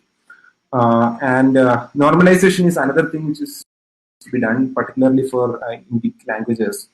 So if you look at this, right, so this is K and this is also K. So question is, able to notice any difference between these two characters, right? One may not be able to visually see any difference, but these two are actually two different set of characters. This one is not equal to this. If you in Python, if you do that, it will be not equal to this. It's because the left one has a single Unicode character which has the ka and the dot together, and the right one contains actually two characters, one ka and there is this dot character, and jointly it looks like this. So this creates problems if you do not consider this while creating the dataset, because the model will be confused whether to predict this or these two. So the solution is to use normalization. So normalization does something like converting a composite character like this into its constituents. So that one thing, our character set will be limited and clean, and we will make the model make it less confusing for the model. So Indic NLP library can help here. So that normalization has worked reasonably well for the languages I have looked at. Next is to filter out punctuations, invalid characters. There also it's good to check whether for each character which we are trying to filter out, whether we should replace it with nothing or replace it with a space. So you might get some very special characters which are very rare, which you can just replace with nothing, so that the word will still be meaningful. But if you have something like hyphen, comma, etc., you might want to retain a space. Hyphen can be replaced, may need to be replaced with a space. So that also you need to take care. None of this you can do with this, right? Look at different character counts and see where they appear, and then choose a logic to how to clean it up. And it is very much language dependent, dataset dependent. Right? And also look for anomalies in words and sentences splitting, by just keeping track of the number of characters in each word and distribution of that and number of words in each sentence. Let's say you had a sentence splitter which went wrong, however, and you have a large sentence which is of thousands of words, that might cause, that will not work for your data collection. So keep track of these anomalies also, just count these and look for maximum values and see if anything is anomalous. And if so, maybe filter out those sentences, things like that. So clean text data is really important here, both for data collection for speech, building the speech corpus, as well as for language model creation. So that next we look into code mixing and how to deal with English kind of stuff. So there are, if you look into literature, there is, I mean, this is right now a popular topic in that research literature side, and there are a lot of work on how to handle this. And there are many complicated solutions also being proposed in terms of doing some prediction of both Hindi and English in parallel as to output probability metrics, and then somehow combine these. But I've been able to do away with this with some simple schemes. This text makes use of few properties of the typical sentences you might find, right? One is, if you look at English, most of the words will be in Hindi, while very few will be in English in typical code mixing scenario.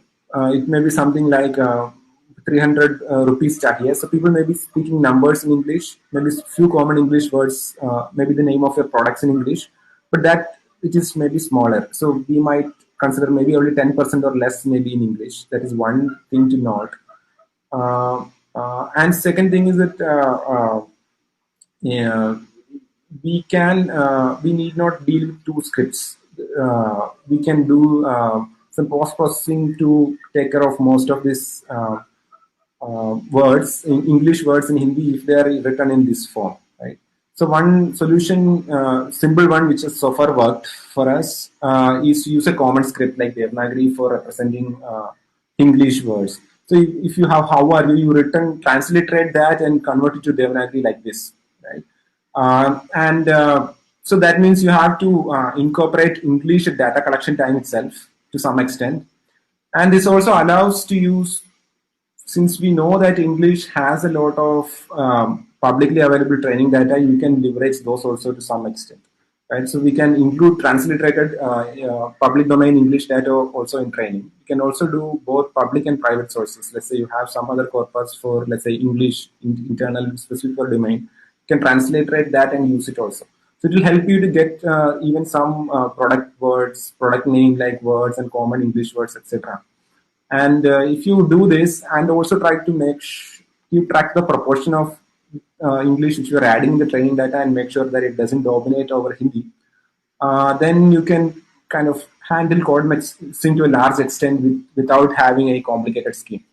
But one challenge here is that transliteration can be a bit challenging. Accuracy is one concern. So this library works to a large extent for transliteration, but it still has some errors like Indic trans. Another option is to use something like an ASR transliterate service for transliteration. And it is relatively cheap compared to speech recognition kind of API. And with caching also, you can save a lot of money. Basically, transliteration, you need to, like how you can do it at the word level. So basically, the R here does not impact much on the transliteration of how, right? So we can do word-wise transliteration, and if we cache it, we may not end up with a large number of unique words. So if combined with caching, you can do transliteration in a very cost-effective manner. So you just keep constructing a dictionary, and only for the new words you might need to do transliteration. This is transliteration, and converting it to a common script is one way to handle code mixing in a simple manner, and that probably will work for most of your cases, and only venture into maybe more complicated stuff at this point of time later on. It might, so this is the current situation as of, let's say, November 2020. It might change in terms of more further developments in the domain, but right now this seems fine. Seems like a fine way to go with, right? And there's some other advantage also, as we were discussing, the pronunciation of English. English has challenges with respect to the mapping between the sound and the characters. For example, H sounds differently in how and in enough, right? So that makes the speech recognition task a bit harder there. But such challenges are significantly lesser in a language like Hindi. So Hindi, there is a very close to a one-to-one mapping between the Hindi sound and the Hindi character. So ha, irrespective of wherever this letter is, the sound is more or less the same. This is true for the most part. There are some few like details to it in terms of stress, etc. But for the most part, this property helps in terms of removing the confusion of different variations of the same characters. So if you're trying to build English, converting the small percentage of English characters to a common script like Devanagari helps to some extent in keeping the mapping between sound and the character also a bit cleaner than English. Right.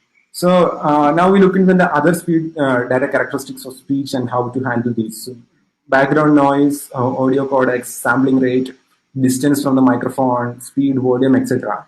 So these are all usually done through augmentations. Right? So augmentations, basically these are transformations of the training data, which kind of retains the essential parts of it, but bring out different variations of the training data. Right. So so as we saw, we are transforming audio into spectrogram, and the augmentations. So some augmentations can be done before you convert the audio into spectrogram. So these augmentations can be increasing, decreasing volume, speeding, increasing, decreasing speed, mixing of background noise, changing the sampling rate, changing the codec, basically upsample, downsample, changing the codecs. Then there is I've seen works on Room Simulator, which tries to do this for some devices like Alexa and Google. I'm not sure how much open source work is there, where they try to simulate the condition of a room so that you can simulate the audio being played from coming from a bit far away distance from the microphone and getting reflected in by the walls of the room. This may be relevant if you are going for speech recognition, something like Alexa or Google Assistants, etc. But other than this, everything else are available in easy to use libraries for audio processing. And we can do all of this so that we can bring in all of these variations through augmentations. And there is one more thing. So this is augmentations done on audio. So you play this audio and apply augmentation, and then if you listen to it, you might get the audio as if it was spoken a bit faster or with some background noise mixed to it, etc. So it should still be an audio at the end of it. So if you're trying to figure out different thresholds for setting increase decrease volume, should I increase it 20% or 30% maximum? So you can just listen to some of these examples and see like at what point the audio becomes less legible even for a human. So that can be one rule of thumb to figure out the extent of augmentations which you want to do. And there is another form of augmentation called spectrogram augmentation. So that is done after the spectrogram is created. Right? So this is one illustration of that. So it's originally worked from Google. So they take a spectrogram and then wipe out some time slices or some frequency bands from the audio.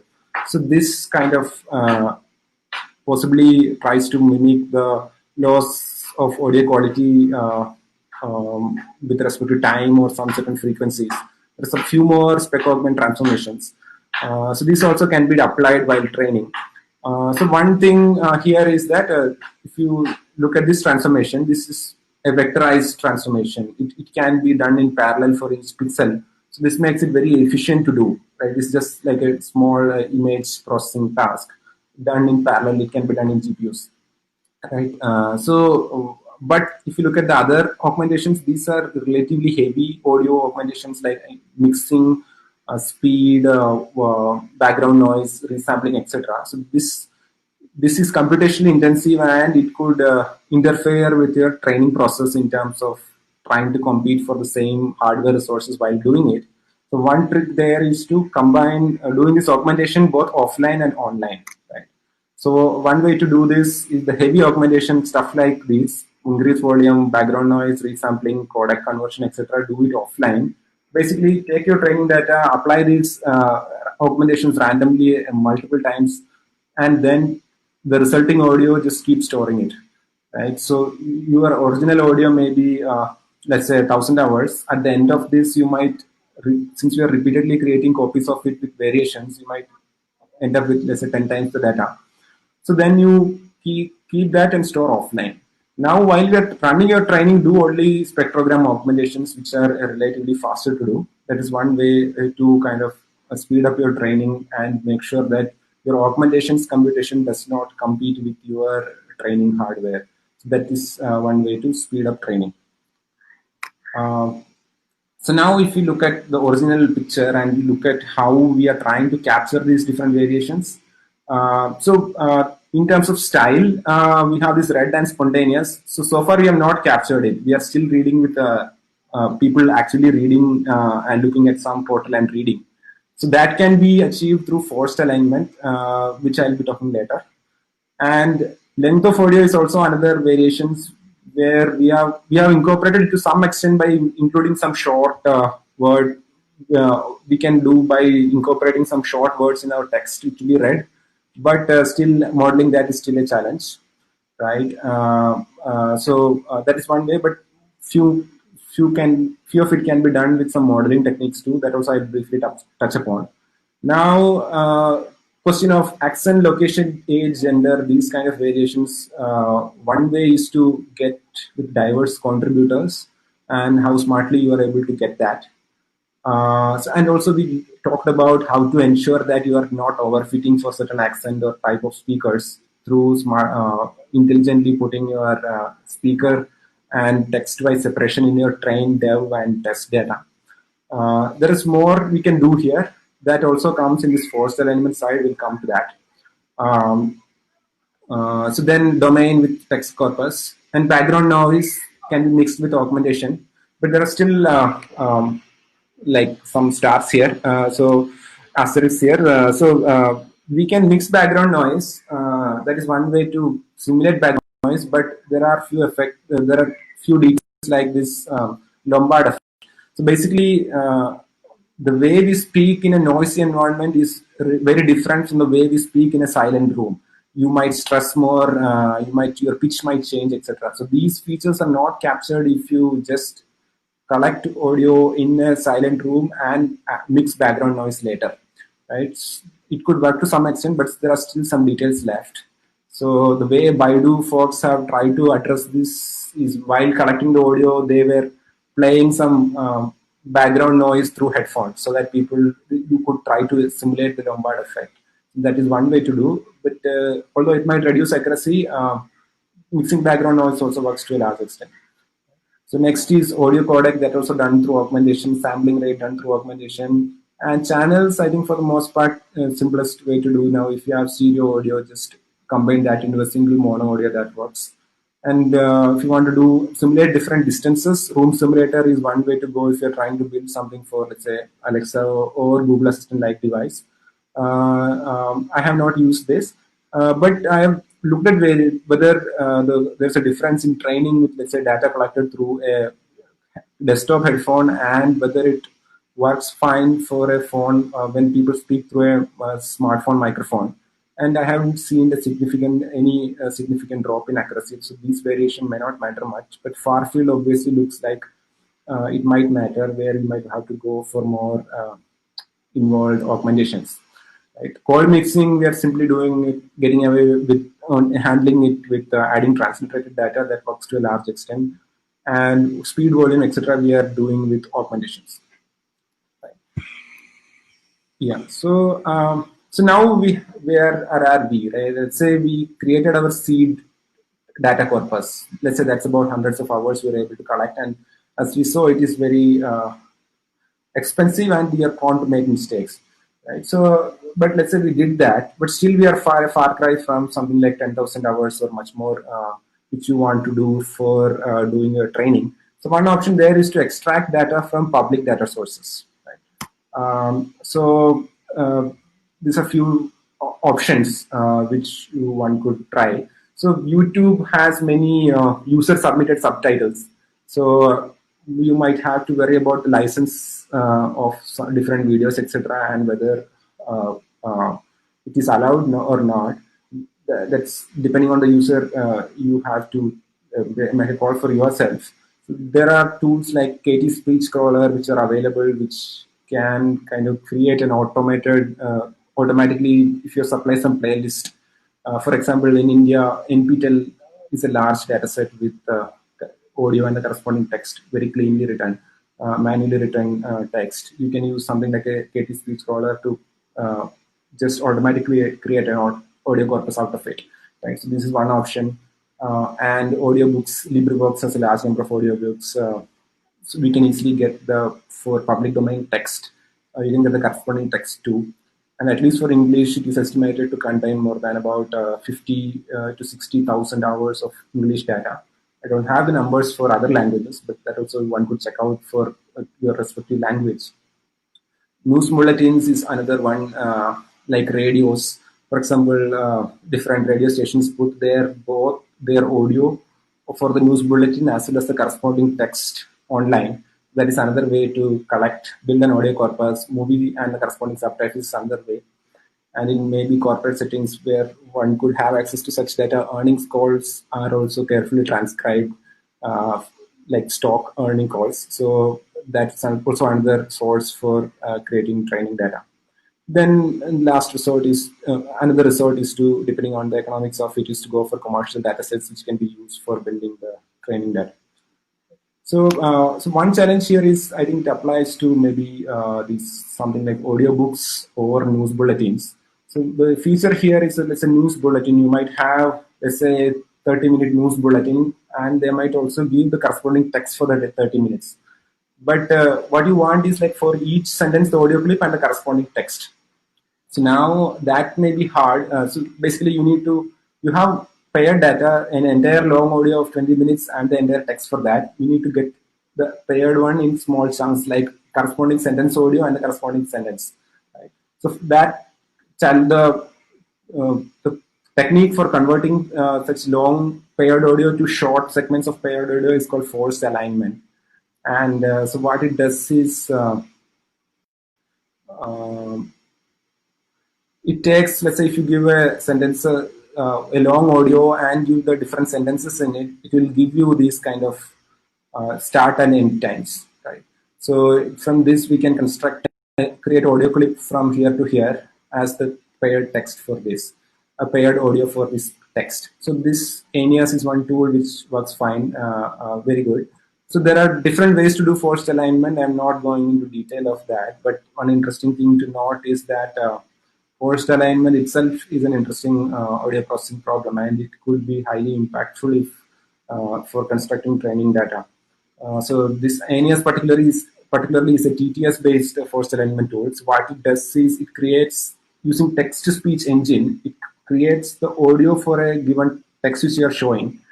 Now it will create a spectrogram of that automatically generated audio, and then try to align the spectrograms of the audio file as well as your generated audio. So that's really interesting. There are ASR based force alignment also, so you can check it out. So Aeneas works with for few projects I have done, and but there is further issues. Let's say if you look at a news recording or some other similar cases, there may be additional audio or additional text present. For example, before talking about the news, people might introduce themselves. I am speaking from this. I am this person. I am from this station, etc. Those may not be covered in the text. So there are potential for errors in forced alignment. So one heuristic way to approach this is to create a version 1 ASR model with your already existing data, and then use that as a filter while taking out the data from forced alignment. Right? So you can use your version 1 ASR model created with your current data and see if the forced alignment output differs significantly from it. And if it differs significantly, it's most likely some cases where there was some additional text which came in, maybe people introducing themselves or some conclusion being said, which is not there in the text. Those can be filtered out. And it's also becomes easier to manually verify the alignment output because we have a data set where maybe 90% or 95% of it is correct. And it's easy to verify using a portal like the one I showed before, where people can just say whether it is correct or not. So it's much easier compared to collecting the training data ourselves. Right? There is further advantage here. So if you look at the red spontaneous part of it, if your audio public data from which we are getting the audio is spontaneous, you get this property for free. So that's very useful.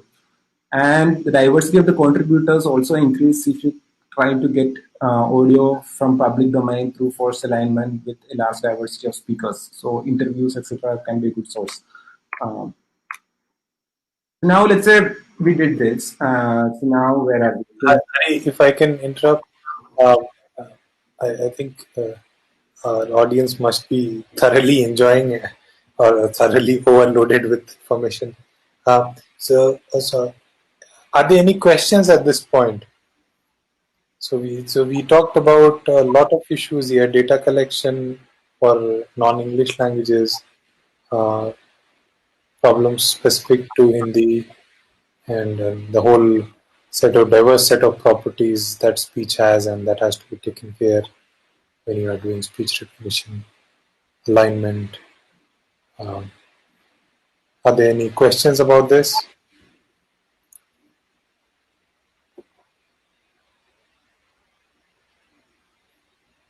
I think we can have a separation in the audience now.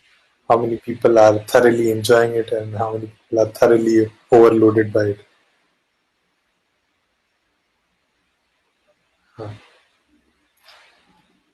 Yeah, if you guys have any questions, please spell it out. I have a quick question. So in terms of alignment, if the data, if like 5% of the data is unaligned, how how badly it affects the speech recognition model? Or is it 10%? When does it start really affecting if you go without alignment? Sure. So I have not experimented much with that. So one rule of thumb I follow is that the error should be less than 5% or so. That's one heuristic I keep. So any that I try to use, I try to take some samples of it, maybe 30, 40 clips, and try to guesstimate, get a kind of not that statistically significant, but at least with a longer confidence interval. What may be the error there, and if it is less than 5% or so, or maybe let's say if my audio has 30%, I may not use it, but maybe 5%, I'll try to tune some parameters to make sure it is that. For example, if I have another speech to text model to give some error percentage, let's say how much it differs, right? That percentage it differs is a threshold. So I'll tune the threshold so that it will try to remain in the range of 5% or so. That is one rule of thumb. But I don't know if there has been work done on any research done on like how much you can do with uh, what is the percentage of error one could tolerate. So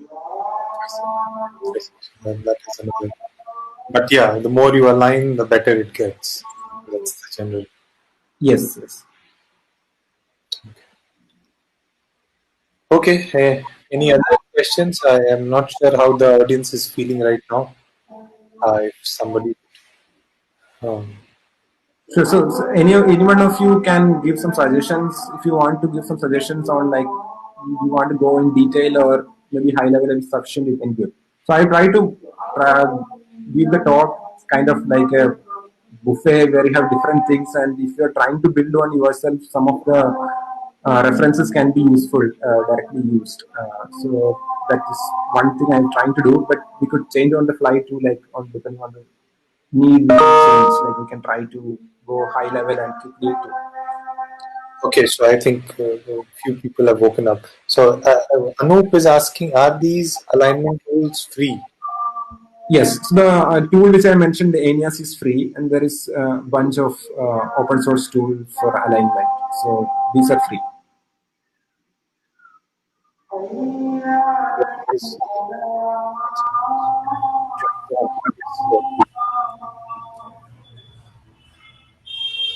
Yeah. So the question I have is, I mean, in the model that you have, talked about, and in the data collection process, you're not actually, you're not mentioned speaker diarization, right? Speaker diarization. So I was just wondering if you find that as an important part of the speech recognition thing. I mean, with a lot of clients we worked with, we found that in a meeting room, when there are multiple people talking, even the sentence segmentation, you need the diarization to say, okay, they've stopped. This guy stopped talking. That guy is now talking. Yes. So, do you find that to be an important part, or do you think in the early stages of building a model, you can just not do speaker diarization and come to that later? Sure, sure. So, just maybe putting the question another way, if if you're trying to transcribe an audio where multiple people are speaking, right, it can be harder to do. It can be harder to do speech recognition. So, I think it really depends on the application which you are looking for. I think two applications I have worked for is like a voice assistant for a mobile app, and one was for call center audio transcription. Right. So in both these cases, I was able to get away with audio files which just had only one speaker most of the time. But if you are trying to do audio for a meeting, transcription for a meeting, etc., I believe this might come up. And I also seen cases where in my training datasets and validation datasets, if two people are speaking, the models, these were anecdotal observations. Model try to ignore the other person as background noise and just not output give any output for them, and only maybe select the audio which is more prominent in the audio clip. So maybe that requires a different set of additional work. But for the examples I have used, I have not come up with the need for diarization. For voice assistant, for mobile app, mostly only one person who may be asking a query. And for telecom audio, although there may be some person on one side of the phone and on the other side, on the other end, somebody who is picking up the call on the other end. So these are available as different audio channels. So there is one channel for person speaking on one end and other channel for others speaking on the other end. So they can be separated out just by taking out just one dimension from the audio. So that also makes sure that I get only audio from one person. So personally, I have not faced it, but it seems like a challenge if you're trying to have audio with multiple people.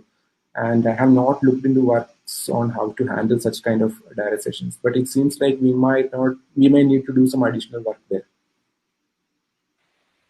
Yeah, that's a good question. There's one quick question: data augmentation.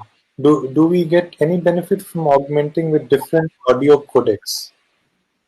Yes, so it depends, right? So you might have collected some training data in some audio codec.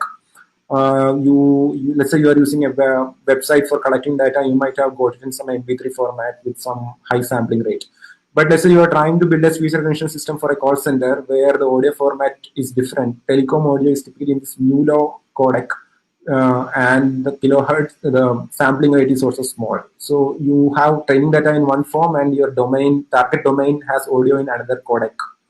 So now, if you ignore this augmentation of codecs and try to build a train a model with one and try to make it work on the other, the error rates can be quite high. Like I have seen cases where error rate can be more than 50% or so.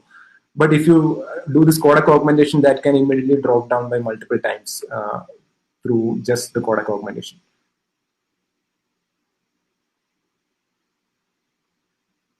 Sure. So Sadly, there are a few questions. Is the intuition behind spec augmentation, or is it just a way of increasing data?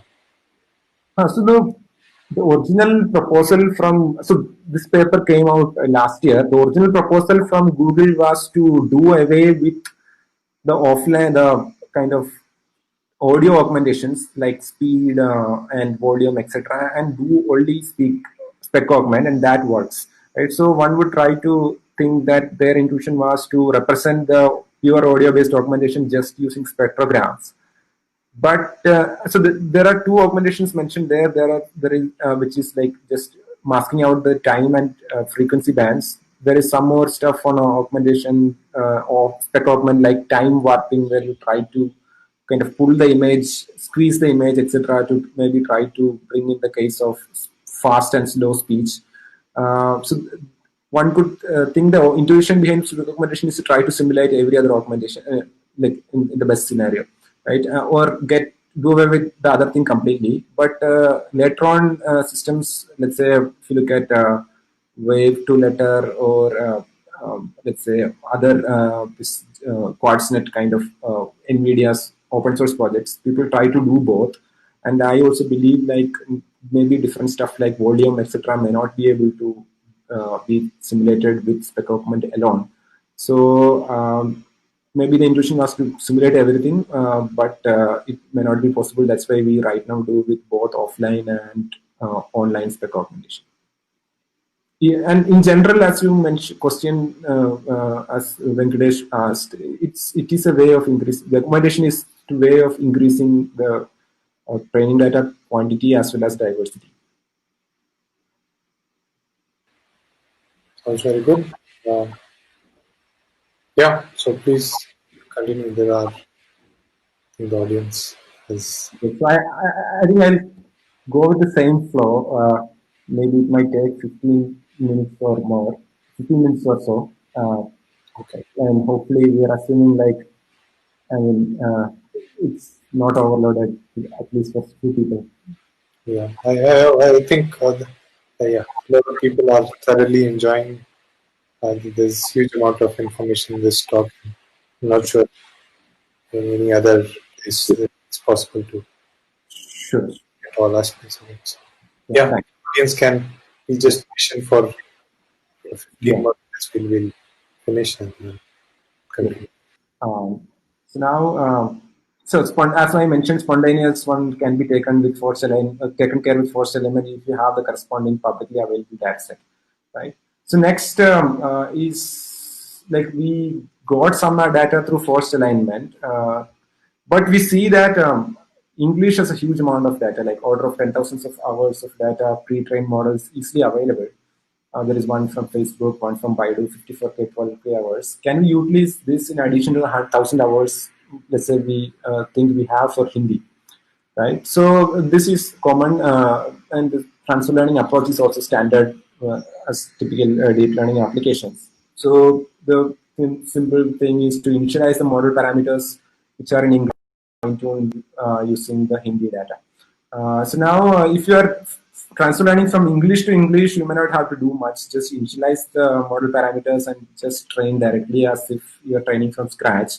But for going to transfer learn from English to Hindi, there is few details here, because this is the network we saw earlier. So the last step, we are mapping the output of the last layer into the character set of the language which we have. So the character set is different now when we are transfer learning across languages. For English, it may be something like 28, and for Hindi, it may be something like 56. So even the output dimensions are different. So handling that is something which we need to take care, and that can simple to do that. Right. So, this is one very simple transfer learning approach that works. So what we do is you load the Hindi model and then change the last layer dimensions, right? And randomly initialize the last layer which maps to the particular language like Hindi. So earlier it was 28 dimensions for English, moved that to, let's say, 56 characters for Hindi. Only change that layer, keep the all the and randomly initialize that, and keep all the parameters of English as it is. Freeze them. Freeze in the sense, when you are doing the training, you will not update the parameters of this part of it. First phase, you do this: freeze all the n-1 layers, train only the last layer. Right now, at phase 2, you train the model in the phase 1, take the best checkpoint from there. Basically, the one checkpoint which performed the best on your development set. Then unfreeze all the layers. Then save the best checkpoint from phase 2, and then do the training. That time the previous layers also get trained. Then save the best checkpoint from phase 2. So this is one simple way to do transfer learning. So now, what is the advantage of doing transfer learning? So there is this is a figure out of one paper from 2020. It's from NVIDIA. They're trying to do transfer learning from English to German. And this, if we pre-train a model, if you just train with German alone, I think this is the order of hundreds of hours of data. And we were getting a order rate of 23.35 or so. But if you pre-train a model with English from 5 datasets with common voice, Libre speech, etc., and then fine-tune then with the pre-trained model, fine-tune on German, it was giving 5% improvement in the word error rate. So this may be of the order of thousands of hours of English and hundreds of hours of German, right? So I have observed similar performance for English to Hindi transfer learning also, about 3 to 5% accuracy improvement. But more importantly, you have better training stability. So many times, if you initialize the training from scratch for speech to text, the losses could flat out at some point, maybe because of some gradient number overflow, gradients becoming too high or too low, etc. But if you initialize with a pre-trained model, training becomes more stable. And in terms of cost, it has a significant impact. So training time reduces from orders of weeks to days. Let's say if you take 3 GPUs and try to train one Hindi model with hundreds of hours of data from scratch, it can take at least with something like a plain PyTorch model. It can take up to something like 2 weeks to even get some results initially. But you can reduce the order of days if you do transfer learning. So basically, you can do faster iterations for different experiments which you want to run, and it also lowers your hardware costs. As we know, GPUs can be quite expensive. So now, once you build a model, like let's say for languages for which maybe good good measurement corpuses are publicly not available, you can just use one of the cloud ST services as a baseline. And one thing to note here, when we have code mixed text and we have constructed the model in the way which I have described, it's good to use character error rate as a metric compared to word error rate. That's because for English words like hello, when you try to write in Devanagari, it can come in, one could write in 3 forms, which all of them may look valid. So essentially, there is no canonical form of writing hello in Devanagari. So if your model predicted this and your ground truth was this, if you use word error rate, it will give a 100% word error rate. But if you look at character error rate, only maybe one small character went off. So that would error rate will not be 100%, it will be significantly lesser. So character error rate makes sense for these cases as a metric. So there is other factors also to consider when we are, let's say, comparing with cloud speech to text, like cost. These are significantly expensive APIs, and privacy of your user data, and support for telephone formats like telephone. For example, Google one still do not support audio transcription for telephone quality audio in India, right? For India Hindi. So that is why for English it supports all of that. So these are also a few cases because of which you might still want to build one speech recognition system by yourself. So there are further challenges of handling different speech segments and handling stream and short audio. I'll quickly go through this in the interest of time. So basically, we have seen cases like there are different speech segments like domains, domain-specific numbers, transliterated English, etc. So depending on the data you collected and you got from external sources, and you are using transliterated English from English corpus, your actual proportion may not correspond with the proportions which you expect in your target user base. For example, let's say you have transliterated English. English corpus is very huge. Let's Libre speech communities, they can easily dominate over the Hindi corpus you have, right? Or you have very less domain-specific audio, and you and that forms less than 0.01% of your training data. So that creates a problem if you train directly there, because the output may not be biased towards other domains, which are other segments which are not representative of your target domain. So there we can apply something called proportional sampling. We can set conditions like I need minimum 5% of my training data to be seen by the model should be of domain-specific speech, right? So what we can do is we can tabulate the proportions of the different segments in our current data set, then add some weightages for the ones where you feel the proportion should be higher, for example, domain specific or numbers, and use that for proportional sampling. So we randomly sampling of training data to show as a batch to the model, but you do weighted sampling. So we can you giving more importance to certain segments compared to others when we do the sampling, right? So this we can try to ensure that the model sees the data in the required proportions we are giving, and proportions, roughly speaking, should be determined based on importance. And this can be incorporated into offline time or augmentation time itself. You may not have to do this much kind of probabilistic weighted sampling too. At offline augmentation time, if you create offline augmented data in this form where some segments are repeated, training data segments are repeated more than the others, this gets incorporated there also easily, right? So so this proportional sampling can be also one of the components in the while we are of pre-processing the data while we construct the training data. So, and also it's good to monitor the segment-wise validation set performance as training progresses. This image is for illustrative purpose only. It has nothing to do with speech. I'm not able to show any internal plots which I have. So this is just from TensorFlow tutorials. So let's say the strong lines represent the training loss, and the dotted lines, dashed lines represent the validation loss, right? So if you see any situation like this, where as training progresses, for blue and orange it looks fine. Training loss and validation loss are going down synchronously. in correlated way, while at some point of time for the red and the green one, the validation loss shoots up and training loss keeps on going. So that shows like these green and red segments are overfitting, and you might have to go back to your proportional sampling scheme to maybe reduce the weightage of these two, so that we'll start seeing less sec samples of this per epoch, so that this overfitting might get pushed to the future, so that the other ones also get trained. And let's say overfitting happens roughly simultaneously for all of the segments, and we can stop the training there. So this is one thing also to monitor. And the accuracies of all of these as training progress is also another thing which helps to make sure that performance works across segments. So next is about handling streaming or short audio. I think I had briefly touched upon this earlier. So basically, basic versions of bidirectional RNNs and attention models is, I guess, ruled out here, because with limited context, we need to start predicting.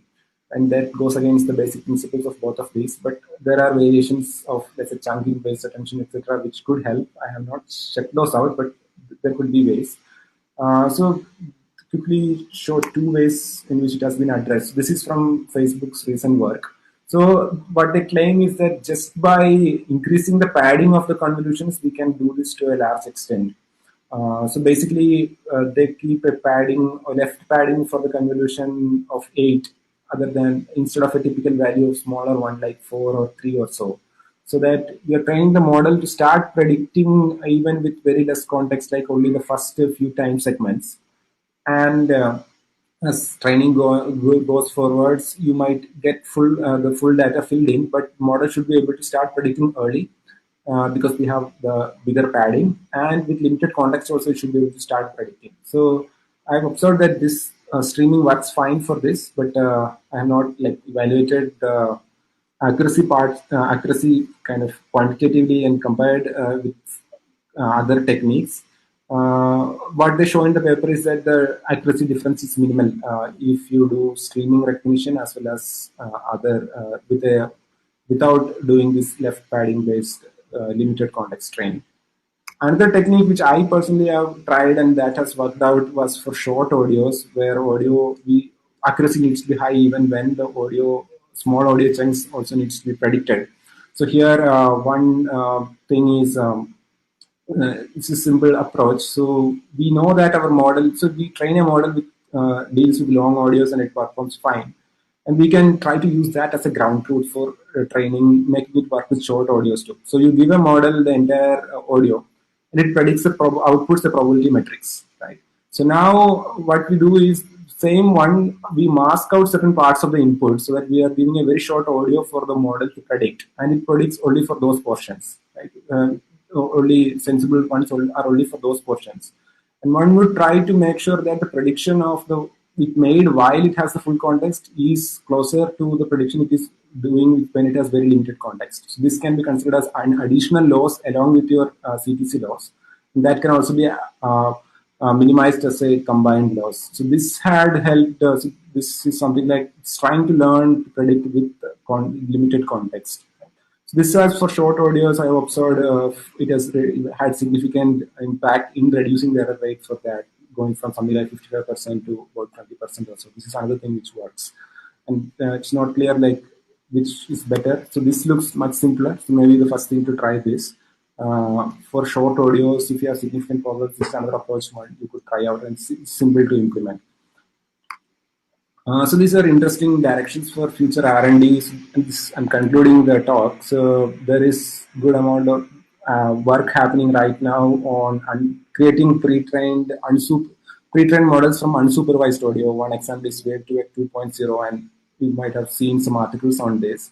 So whatever we have seen till now, the audio is pre-trained all with supervised data. This is very different from like the latest stuff happening in NLP, where you do self-supervised or unsupervised learning on unlabeled data corpuses. So far, until recently, that has not been the major theme for speech recognition. But there are some interesting developments like Wave2X 2.0, where they create some unsupervised training tasks for audio to create a pre-trained model with some 50,000 or more hours of pre-trained audio, and then to do with later fine-tuned with supervised data. So seems promising, and it's a good area to watch out for. And if that is potential to kind of disrupt the entire work which is going on in this area. And this can be combined with supervised easily. So basically, essentially, you can do this, create a pre-trained model, and then do the usual supervised learning, whatever I have talked about. So it does not like change everything so much, but this is kind of potentially can improve the accuracies, etc., to a large extent. So good to check it out. And it helps particularly in low resource languages like Hindi, for which paired data is not available, but one could think of many ways to just get large amounts of just Hindi audio. You may not have the text. So in these cases, such techniques can help. Cost-effective training and inference, another interesting area to look at. And on-device models like more local models in mobile phone apps, etc., is another area. Further developments in code mixing. And even at a very fundamental level, what we are seeing so far is, whatever I have explained, is just image processing done on spectrograms. But like this waveform data, like speech or signals from networks, these are waveforms, and probably there may be a need for a fundamental building block. Something like convolution works for image. What is there for waves is one fundamental question to also ask in this context. Right? So these are other resources. So to keep track of state of the art in different that speech that's the Libri speech, it may be one thing, one data set to keep track of which are the models latest ones which do here. I have supplied the link to the slides. And so, but one thing to note is that Libri speech is from audiobooks, and that may not be representative of spontaneous speech, casual speech, etc. So that is one thing to keep in mind. And whatever errors you see there may not translate for you, even if you are in the same language, same accent, because the way it is spoken is different. Your error rate may be 10 times what you might see for Libri speech. Right? This is some interesting open source projects if you want to get started and build something quickly. So there is, I have provided link for all of these. So NVIDIA Deep Learning Examples has pure PyTorch implementation of ASR models like Jasper, Quartznet, etc. That is one thing if you want to quickly learn and kind of go grok it, like go internally what's happening. It's very easy code base to check it out. And if you need pre-trained models, Baidu Deep Speech has this English 12,000 hours pre-trained model available, but it's in paddle, so that makes it a bit difficult, but it's another option. And for Facebook, Wave Letter is a more recent one. It's written in Flashlight. It is a model, C++ based deep learning framework, and it is built on top of that. So you might have to work with C++, but for the most part, you might not have to write C++ for train a model, or maybe some 50 lines you have to write to do transfer learning here. But they have this 54,000 hours model created unsupervised manner. So this is another thing project to check out. So I think we have covered a lot of ground, and we have looked at different components of speech to text, and I've tried to make sure that all the different components are kind of self-contained with clear input and output. And I'll provide references for the different ones I have discussed. And so that's all for now. And all the slides and the notebook, which I showed in the beginning, are available in this URL, which you can go check it out. I'm planning to write observing this gap between, let's say, latest research in papers and what works in the industry, and making it clear. So this newsletter is in that is an attempt in that direction. So where maybe maximum once in 2 weeks we'll have articles on the different, maybe deep dives on just CTC or some other component of speech to make it clear, and also to give pointers to latest other developments which are happening in ASR domain, so that one could use as a deep learning enthusiast or the practitioner. So you can subscribe it to get further updates. So that's all for now, and thanks a lot, Nishant, for again for inviting for the talk, and being sitting through patiently and all of you for patiently sitting through all of it till the end, and hopefully it helps. And maybe we can have a short Q&A right now. Thank you so much, Hari, for this wonderful talk. I'm sure I haven't sat through a end-to-end deep learning-based speech recognition lecture like this ever. This was very informative, very covered all aspects of it. Thank you. So, and thank you, audience, for asking great questions, having patience through the talk. Went more than 2 hours, it's 2.5 hours, I guess. So it's crazy. Thank you, everybody. I think there is one. Thanks. I had shared a feedback form in that group chat. So if you could give feedback on the talk, that would be helpful for improving. Yeah. So it would be great if you enjoyed the talk, if you have comments, please provide some feedback. There's also the LinkedIn post, several LinkedIn posts about this event, and then the event you could, if you liked it, or any comments, you could please feel free to just jot down your comments. That helps us. That helps attract more people like you, technically interested to. We plan to have many more such interesting talks on various applications of deep learning to different domains.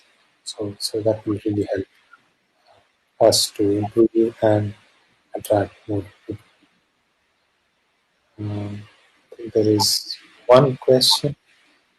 Is there any work in deep learning architectures for waveform processing?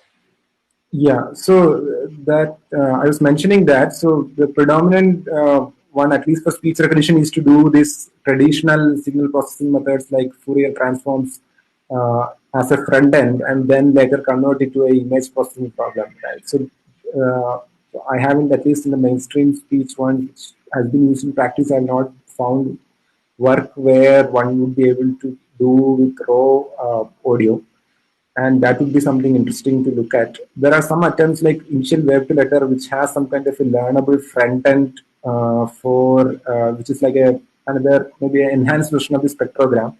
But it's hard to distinguish like what actually helped in improving providing some state of the art result. It could be that, or it could be the language model was better. So there is probably not a clear winner there.